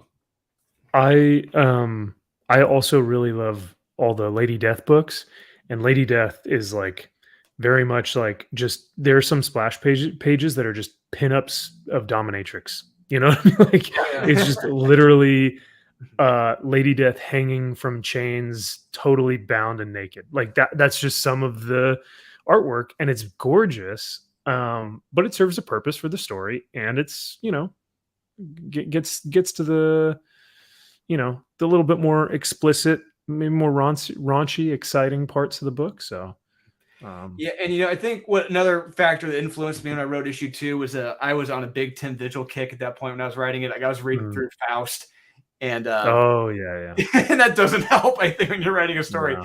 But I think that was. But hey, I think it works for the story, the issue I told. But if you're concerned those elements are going to be in issue 3, don't be alarmed. They're not there. So that was just for that one issue for her character growth. So So speaking of, I think you guys had that after school book, I think it's called, or something. Sorry. Yeah, let's get back to that. Yes. I recently saw Jordan Peterson live. Yes, and, I was gonna ask you that. How was it? How was it? It was incredible, and I'll keep it because I know he can be polarizing to the internet. So on this channel, I'll just I won't say anything other than because Sean loves Jordan Peterson. We watch his videos all the time. Oh yeah, I went and saw him live when he was here. So. Yep. So. Oh, that's right. Yeah. No, he just exudes this kind of elegance and wisdom. Like he walks into the building, like he walks on stage, and you could hear a pin drop. Like everyone was just like, and not because we're infatuated with him per se. We're just waiting to hear what he has to say, because a lot of his stuff is so prolific, and it's so like for example, I just said right, because I'm thinking about what I need to say. He does not need to. He thinks about everything he has to say, and he doesn't have an or a or a like. It is all one cohesive long form story that he tells whenever he speaks. It's brilliant. It's super brilliant, and he spoke very well. And it was funny because we're in California. We are in Southern California, which is notoriously known for more of the more liberal policies and stuff like that. So we gave him this big like cheering warm welcome, like everyone's standing and screaming and like clapping and stuff. And he's like, thank you, and everyone sits down. He goes, man, that wasn't too bad for a bunch of West Coast liberals or something like that. And everyone just started dying laughing and clapping and stuff. And then he got into his thing. But I love that because I was like, that's a great way to open. That's pretty funny. But that's great, and like I was wondering, so it was a pretty packed theater when you were there? It was sold out. And I mean, God knows how it was sold out here in Southern California, but it was. And there were people that had come all the way from Los Angeles. So because like further down, because it was at the Honda Center here in Anaheim. So oh wow. Yeah. Okay, nice. I don't want to target my location where I'm at. Yeah, right. But it could be anywhere. Yeah. But I'm glad to hear that about Jordan. Like he's selling out those shows. That's terrific. And wow. It was really cool to see, and not one white woman. It was all. Wait, what? Not one white woman attended the show. Really? I shit you not. There was a Hispanic woman sitting next to me. Okay. There was an Asian man in front of me, and a kind of I would call. I think he was. I think he said he was Armenian. There's an Armenian man sitting right in front of me, an Asian man sitting next to him, and then a Hispanic Latina woman sitting next to me. And then most everyone else were like minority men or white men. That's California. Wow. And the fact that they went to his show and like and how the media say like he is the voice of the alt-right, bringing out all these young white people. It's like if you looked at the attendance, you would be like, are they going to what show? You could not guess what show these people would be going to, because they were literally from all walks of life, from every age. The Hall H Marvel show. That's what it was. Yeah, essentially. But yeah, like I said, 0 white women. Okay. Understandably so. Brief little segue. Yes, all the Merc books are connected. They are in one universe, all connected, and it all begins with Born of Blood. All begins there. Yes. And from what I understand from Aaron, they are all going to connect together at some point too. So yes, they are. So yeah, like I said, all the roots are being forged, birthed in Born of Blood, and there's some nice little seedlings there. So that's all I'm gonna say.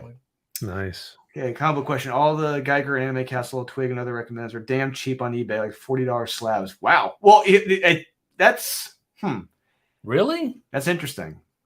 Gold Geiger just got quote unquote optioned, so I'm shocked that not another book that's optioned. I can see Animal Castle. I actually have an Animal Castle #1 out there sending off some point CGC. So I think a bad idea or fun. Again, I don't spec on books, so I have no idea, but those 3 probably wouldn't hurt. And I'm surprised the Animal Castle ones are that low. That's incredible. Yeah, I need to look. Hey, I'm going to buy some of these then. If they're $40, yeah, I'd buy a Twig and an Animal Castle. Absolutely. I'd spec on those. Born of Blood should be given anyone reading for Smartest Robin series, like 4-color Narcan. Yeah. Wow. Oh, and yeah, we just gave we backed it. I backed it. I Kyle backed it big and time, Max, you backed it. Boom. Let me pull up the. I have it. Oh no, I don't. Let me pull it back up. We have our little cheat sheet in Excel. Excel spreadsheet. Yes, very professional. So we're nerds. Yeah. And Tristan nerdette. She saw it. She's like, nerds. I'm like, yeah, hey, yep, that's true. So that is why we're here, and it is right down here. Glorious Rex 6.0. But yeah, we did back it. Yep, I backed it big time. I also really like how the big grades like 6.0 or 6.5 have a term or a phrase with them. So marginally average, maybe consider reading. Like I like that. It keeps us to be okay. That's what a 6.0 means. Mm-hmm. Again, I wanted to base this off of Dave Portnoy's pizza reviews. So there is no 10. There is no perfect book. So if you base it out of 10 and there is no 10, that's what this is at. And we told Aaron in Wraith of God, he says he's got his points of view, and he is the creator of it. That's fine. To my opinion, if he had taken out what's mostly teased as the reveal of who Wraith of God is, this would have been a 9 all day, any day. But with that big reveal, it's like, oh, you showed your whole the magician. You just showed your whole hand. You showed the whole trick. But it was, for me, it was an 8.5, which is still great. You have to read this. Yes. Yeah. Same thing with Cyberfrog, Wrecked Planet, and Blood Honey. Yep. Nice. Yeah. I do have the two. Well, I have the one Cyberfrog book. I'm going to be getting the next, or the Wrecked Planet whenever that comes out.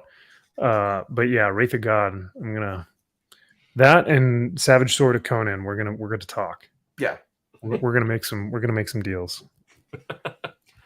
Okay. What book would you consider close to a 10? Just say, we just showed you. Yeah. Wraith of God and Cyberfrog Wrecked Planet. Those two for us are the ones. And hopefully when I do get all the copies I ordered, Black Flag, Pineapple Perception. Yes. I'm hoping that is up there. All that too. He just put up a post on Instagram, some of the interior art, and it looks every amazing. time. It's like, damn. Every page. Oh, Fragabooms. Fragabooms, man. Holy shit. That one looks on that one really too. cool. God. Yeah, he's a guy.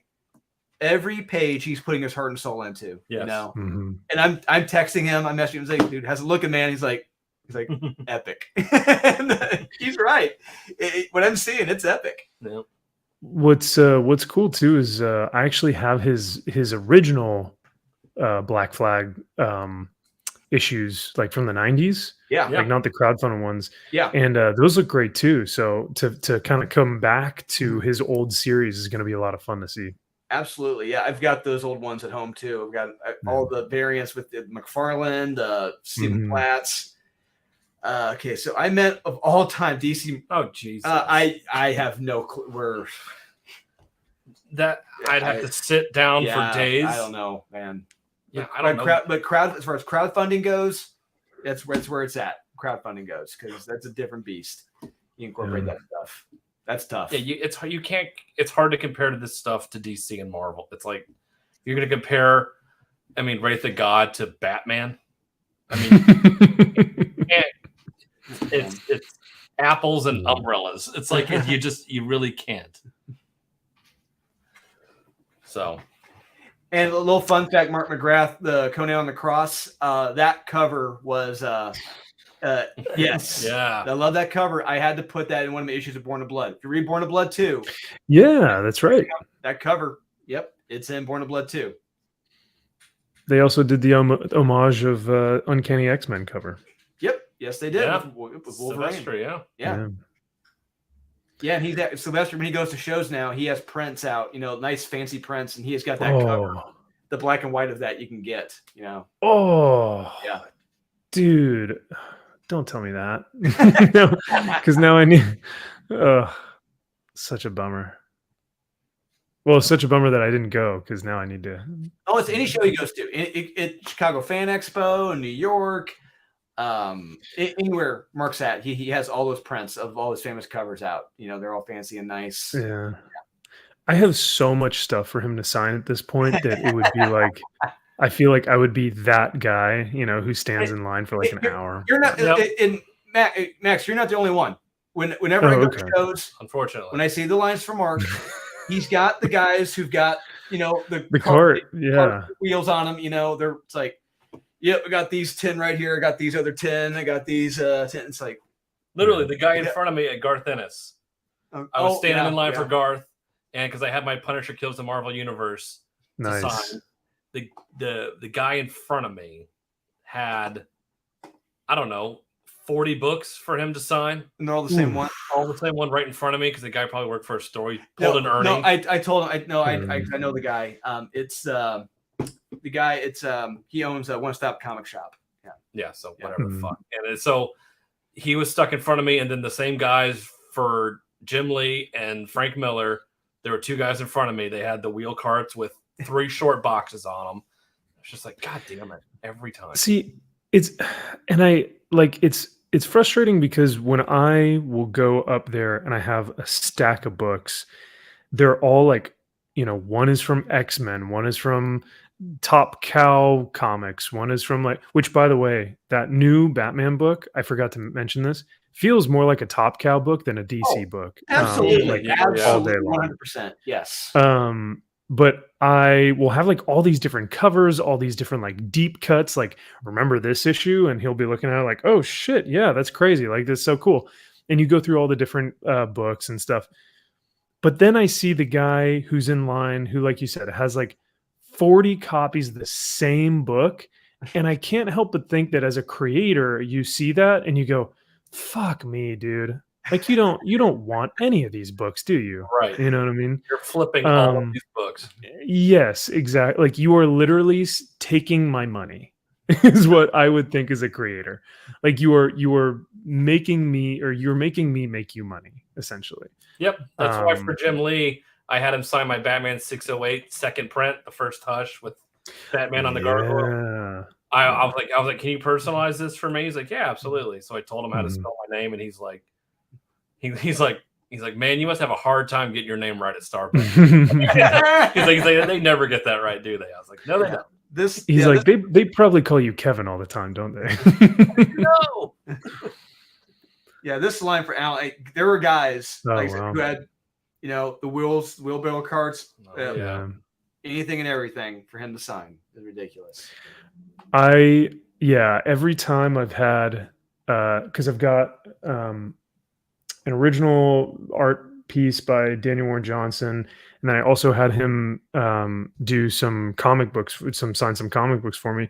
But every time I tell him, sign it 4 max or 2 max. Like I want this shit specifically for me, and I want it to say that, because like I don't want just a signature. I don't know. There's just something more meaningful when it has your name on it. Oh, absolutely, yeah. And that's one thing I did with Sean Gordon Murphy with my curse of not the on the White Knight. No, the first one. Just Batman White Knight. Yeah, Batman White Knight. I had the deluxe hardcover edition. I asked, hey, can you make this out to? Can you personalize this to Drew? He's like, yeah, sure. So he signed it to Drew. Then he added a sketch of Batman on the inside of it. Oh, that's cool. Nice. Yeah. I was like, so that's awesome. A lot of times when you personalize it, they'll add a little bit extra in there for you. So. Oh yeah. Awesome. I think who was it? Joe Rubenstein asked me, do you like Marvel or DC more? And I go, oh, Marvel 100%. I'm more of a Marvel guy.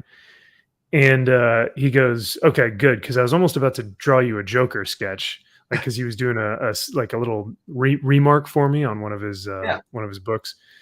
And I said, well, what are you going to do instead? And he said, Wolverine. And I was like, fuck yeah, I'll take Wolverine over Joker any day. Thank you for that. So can you make it X-23, the real Wolverine, please? Yeah. Stop, Joe, stop. Make it Badger. All right, yeah. Make it Badger. Can you give me Dakin? Yeah. That's the you know the other thing is like I don't know, with the Deadly Duo, I was nervous because it was Joker, and I'm like, dude, we have so many Joker books. Like, pick anyone. Like, pick. I would love to see a Mr. Freeze book. Like, I want a seriously like gnarly Mr. Freeze Batman book. I sent you the PDF from Lunar, the One Bad Day Mr. Freeze. I don't know. Oh yeah, I need to look at that. Yeah. So, but yeah, when I heard that this was going to be Joker and Batman teaming up again, I was like, another Joker book. But sure enough, he defied the cliche and was like, no, we're not doing another Joker story again. Like, this is going to be something different. So yeah, and it's so far, it's McDonald's. I'm loving it. So yeah, it's McDonald's, but not with all the crazy townspeople that were there in the middle of the night. Yeah. Oh yeah. Oh, and speaking of which, Sean had McDonald's. He was sitting here. He door dashed it. I think he spent like $35-$40 on McDonald's to have a DoorDash. It's ridiculous how much DoorDash is charging now. It's insane. Oh, absolutely, man. Especially if it's like, fast food. A good food service. Yeah. Or something like that. I think I got a dip here. Okay, that's fine. Yeah, we've been going for 3 hours now. 3 hours, so, yeah. We've been all over the place. So Mark McGrath, so I'll say it was Treasure Edition 1979. If you get the chance, I have it. It's a huge leather-bound Robert E. Howard Conan collection I have. Oh, big hardback I have. It is an awesome novel. All the stories, yeah. Great stuff. Love it. Nice. I need to look at that, Mark, for sure. Yeah. I should wear the Superman armbands to just give it to Nez and top tens next week. If they fit. You know what's funny about the ones that came in the original bags? They didn't fit. They weren't actual armbands. They were just. Are they in the bags out there? Yeah, they are. Oh, I didn't open one up. So. You didn't? Lazy. All right. Yeah, we're gonna crack one of those open. They're made for kids, maybe. I don't know. I read it. It's Kyle, you better stop. It's something. Stop. I mean, Kyle hasn't liked any of the Action Comic stuff either. No, he just doesn't like Superman. So that's right. I like it. When he's done correctly, I like it. It's when he's not. Then how come you haven't liked John Kent? Because it hasn't been done correctly. Someday. We'll see. It's a big book. I mean, it's something.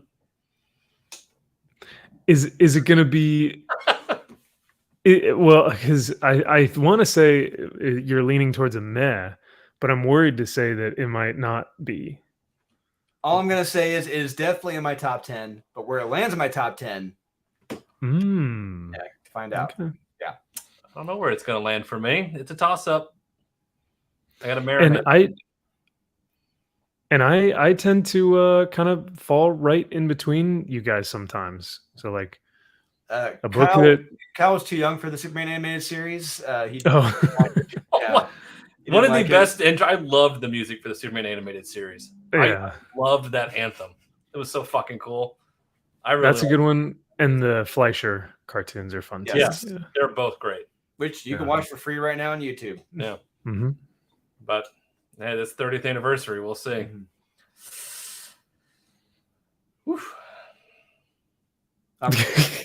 Yeah, I can feel Drew's stare through the screen as I'm watching. I'm used to it by now. Because this is like not play. This is a legit, brotherly stare. Like, are you kidding me now? Yeah. Yeah. We'll see. I'm interested. Is it Monday yet? Because I really want to. Yeah. We can do an early review if you want. Okay. I wonder. You want to do an early review? You want to talk about it now? We can. You can. You want to talk about it? Yeah. Oh, you got to go, Max. You got to go. I gotta go. Here, if you guys give me a sec, you can talk about it. I'm gonna go off cam for a second, so I can make a call and just see if I'm gonna be late to this thing or not. But okay. So I'll be right back. But I'm still listening on into your review. Okay, here we go. So let's pull it up. This is it's going to be a non-spoiler review of the book. Non-spoiler. We're going to talk about it early. So I read it today.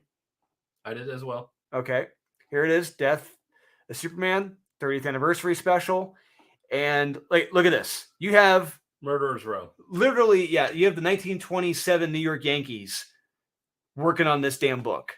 Yep. And it's about 500 covers. Yeah, yep. There are, and hey, Comics Elite, we've got our own exclusive coming out soon with John Jiang, and we've got, I think, all these covers out there in the warehouse. I think so, yeah. So with that being said, I thoroughly enjoyed this. Now, some stories were better than others. Oh yeah. I will say, first story, Dan Jurgens and Brett Breeding, that was more of a catch up. It's like, if you're not, that's fair. Yeah, it gives you it basically. Yeah, because there may be people who didn't read all that stuff, and I will say for me, okay, real quick, my favorite story of all of them was the second one, by Jerry Ordway. That was fantastic. Yes. With Mom and Pa Kent. I was getting almost choked up reading that. That was fantastic. And the second best, I love the next one after that by Roger Stern with the Guardian and oh, that was stupid. Oh, it was fantastic. Oh God. No, and but I had a lot of fun reading every single story. I could not. I can't wait to read it again. I had a blast. So Kyle, clearly you think differently. Yeah, I liked the first two stories. I thought the rest were kind of stupid. Wow. I really didn't. Even the art? Yeah, the art was kind of No. Butch Guice, his art? Yeah. John McDonough? I was really looking forward to the Simonson one. That was good too. With John Henry Irons? That was fantastic. Oh, that art was bad. It wasn't really bad. Oh, there were some panels where it was horrible. I mean, it was really Bush League. And I was just like, what did we do? Like, this is absolutely stupid. It was still a good story, good introduction to John Henry Irons. Oh, that's what happened. He was found in the rubble when he came out. Yeah, but it's like, you don't need to be it felt off. It felt like it didn't need to be there. It felt like a lot of the stories didn't need to be there. It was a 30th anniversary special. That's what it was. Wasn't good. No, the first two stories are good. The rest are absolutely pointless. No, they are still fun. They with fantastic art. Nope. Especially Butch Guice, his art on the I completely disagree with you. But it's glad we can agree that on the Jerry Ordway story. 100%, yes. Yes, that was fantastic. That was a way to start it off. Yeah. They had it there because I think that was the longest one, if I'm not mistaken. It was? It seemed like it was the longest. The most page count? Yeah. Okay. But I was getting choked up reading it because I thought it was terrific. Yeah. So, but okay. So what I'm hearing is that I should buy it for the first two stories at least. Yeah. Yes. Because you got on the first story you have Dan Jurgens and Brett Breeding on the art and story, and in story 2 you have Jerry Ordway writing it, and you have Tom Grummett on the art, and his art is fantastic too, and I loved it. Yeah, Tom Grummett, okay. Yeah, or I am not sure. All right, I don't know. I don't know. I love me some Stoops. I wouldn't have him in the background here as one of my as the centerpiece. Let's be honest here. Every story puts Superman in an incredibly positive, heroic light. You cannot disagree with that. It does. Yes. Thankfully. Oh, okay. Yes. All right. Yeah, it's definitely a love letter to Superman. 100%. Actual Superman. Yeah, actual Superman. Just showing, especially later on, especially the one that Kyle disagrees with me on. There's one that shows the Guardian at the time, and with the Cadmus Labs and Superman. Because it shows Guardian meeting up with Superman at different points throughout the Doomsday fight, and you just see throughout those fights, throughout all the conflict, Superman, he's getting tired, he's getting beat up, he needs to rest. He won't rest. He knows he can't. And the Guardian's just like, he's inspired later on after he dies, just shows that he needs to keep going because Superman wouldn't give up. Superman wouldn't stop, so he won't stop. And I'm sorry. Like heroics. So yeah, Yeah, I'm not laughing at you. I'm laughing at Kyle's face behind you, going. really give a shit. Like, I don't care. I mean, that premise sounds amazing. I love that, because for me, one of the most horrifying things was watching Superman die by the hands of Doomsday. Yes. For me, it was frightening, and honestly, probably one of the most noteworthy images of Lois holding this torn up, ripped, dead Superman. It's not easy as a Superman fan, as a comic book reader. It's not easy to see that. And so that fight between Doomsday has so much significance in our culture, like in our realm of comic books, that, you know, I might be sold just on the fact that it is kind of not a retelling, but it's a retelling, but not a reimagining. Yes. It's the first story clearly is catching up people on the death. It's like, if you don't know anything about it, it tells you all the players, who they were, what they did, where they're from, blah, blah, blah. It's like, okay, fine, get it. But also introduces a new player into it, what happened. And the art is good too. I enjoyed it. Second story, to me, was the most heartfelt one. I enjoyed that one. That was Jerry Ordway and Tom Grummett. Yeah, it was pretty much telling it from Mom and Pa Kent's perspective on the story, what happened. And just gotta love it. Seeing, it's telling... It's during the final fight when Superman's still alive fighting Doomsday. Crap, we're spoiling it right now. Shit. But it's very heartfelt. And it's parents thinking their child, it's like, no, he's going to be fine. He's always fine. Yes. He's fought this person. He's fought this person. He's overcome all of these obstacles. There is no way he's going to lose. And it's parents watching it on TV and being like, no, he'll be fine. I mean, it really is heartfelt. It's like, it's going to be goosebumps talking about it. Yeah. Whew. Yeah, that's heavy. And because the Ma and Pa Kent aspect of why Superman is great is because that's his connection to humanity. Yeah. You know, that's his connection to reality. That's why he is who he is, because of Ma and Pa Kent. So to watch their son in that moment, that's us as the reader. You know what I mean? So that's heavy, man. Yeah, there's really good stuff in this book, and I think there's a bit of something in here for everyone to enjoy. I will say that. And and like I said, you have the 1927 New York Yankees working on this flipping book. When you look at that lineup, you're like, holy shit! There's so many great pinups in this as well. Like how Bill Sienkiewicz's pinup is not a cover is a crime. It is wrong, yeah. Yeah, you see, there's a pinup in here that Bill Sienkiewicz did with Doomsday as Superman. Oh, yeah. It is like, how was this not like a 1 in 1,000 or something? You could have gotten it. And, nice. But yeah, there are some truly great paid pieces of art in this. Yeah. What's the, you mind if I ask the cover price on this bad boy? See what's on here. It goes by the price of, $10.99. Okay. Yeah, I was gonna say I think it's probably gonna be either $9.99 or $10.99. Yeah, 8 pages. 80 pages, I'm sorry. 8 pages for $10.99. Right? Yeah. Okay. All right. I'm gonna be looking into it.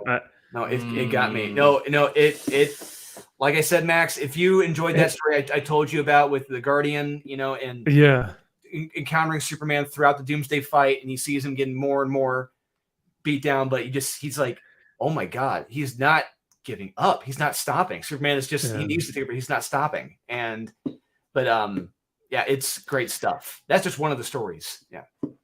Considering I paid $7.99 for one of the animals on Noah's Ark to say that Noah is mansplaining him, I'm pretty sure I'll pay for anything at this point. Glowing recommendation. I'll pay for anything at this point. Yeah. All right. So that's not spoiler review. Yep. Yeah. What's to come? I don't know where I still don't know. Well, hopefully there's, as Sean would say, much gooder stuff or much worser stuff, so that you can put that below. Oh, And there then is that so much will- worse stuff this week. Say, I read. It looks like I'm So- going to be hitting the jackpot with that. So Yeah, good. yeah, And that's not even Marvel. That's not even quick. Oh yeah, That's we not got even Marvel Marvel. this week. Yeah, we got Fantastic Four. Oh no, Ryan Oh, North. no. Yeah. So that's gonna be fantastic. Yeah, this week. Oh boy. Actually, yeah. Let's take a look. Well, yeah, I checked with the individual who the individuals who I will be meeting tonight. They're gonna meet at 7:30 my time, Okay. so I'm gonna probably head out of here and Okay, yeah, and just That's fine. We'll go and wrap this up. You know. Yep. Okay. So, Max, thanks for coming in again. Appreciate it. Dude, of course, always. It is my pleasure. I love these. These are so much fun. And Nerdy Girl Creates. Yeah, thanks for stopping Yeah. by. It was fun. You know, despite the technical difficulties, it was fun having her here. Hopefully, we can continue to get more people on. We had Joe on last time. Oh, we need to talk with. So we need to figure out when we're going to do Miracle Man. We need to figure out. yeah, we do. Yeah, because I gotta read it. True. True. Again. all you guys again. I already read through it. You know, book one already again. I got to read through it again. Okay. Oh, okay. All right. So we'll work on that. That is coming. Miracle Man review book one. Dream of Flying is coming. So Yep. Hell yeah. I'm excited. yeah, me too. Jinx. Sweet. So once again, guys, thanks for tuning in. We appreciate it. Please remember to Max, I'm sorry. Where are my manners? Plug your channel, Max. Oh, you're good, dude. Hey, I'm on here every single week with you guys. It's all good. They should know me by now. MVP, Maxfield Von Priestley. Go check it out. And thanks everyone for tuning in. We appreciate it. And as we often tell you, buy what you like, Collect what you want. don't listen to the haters, and we'll see you guys again next time.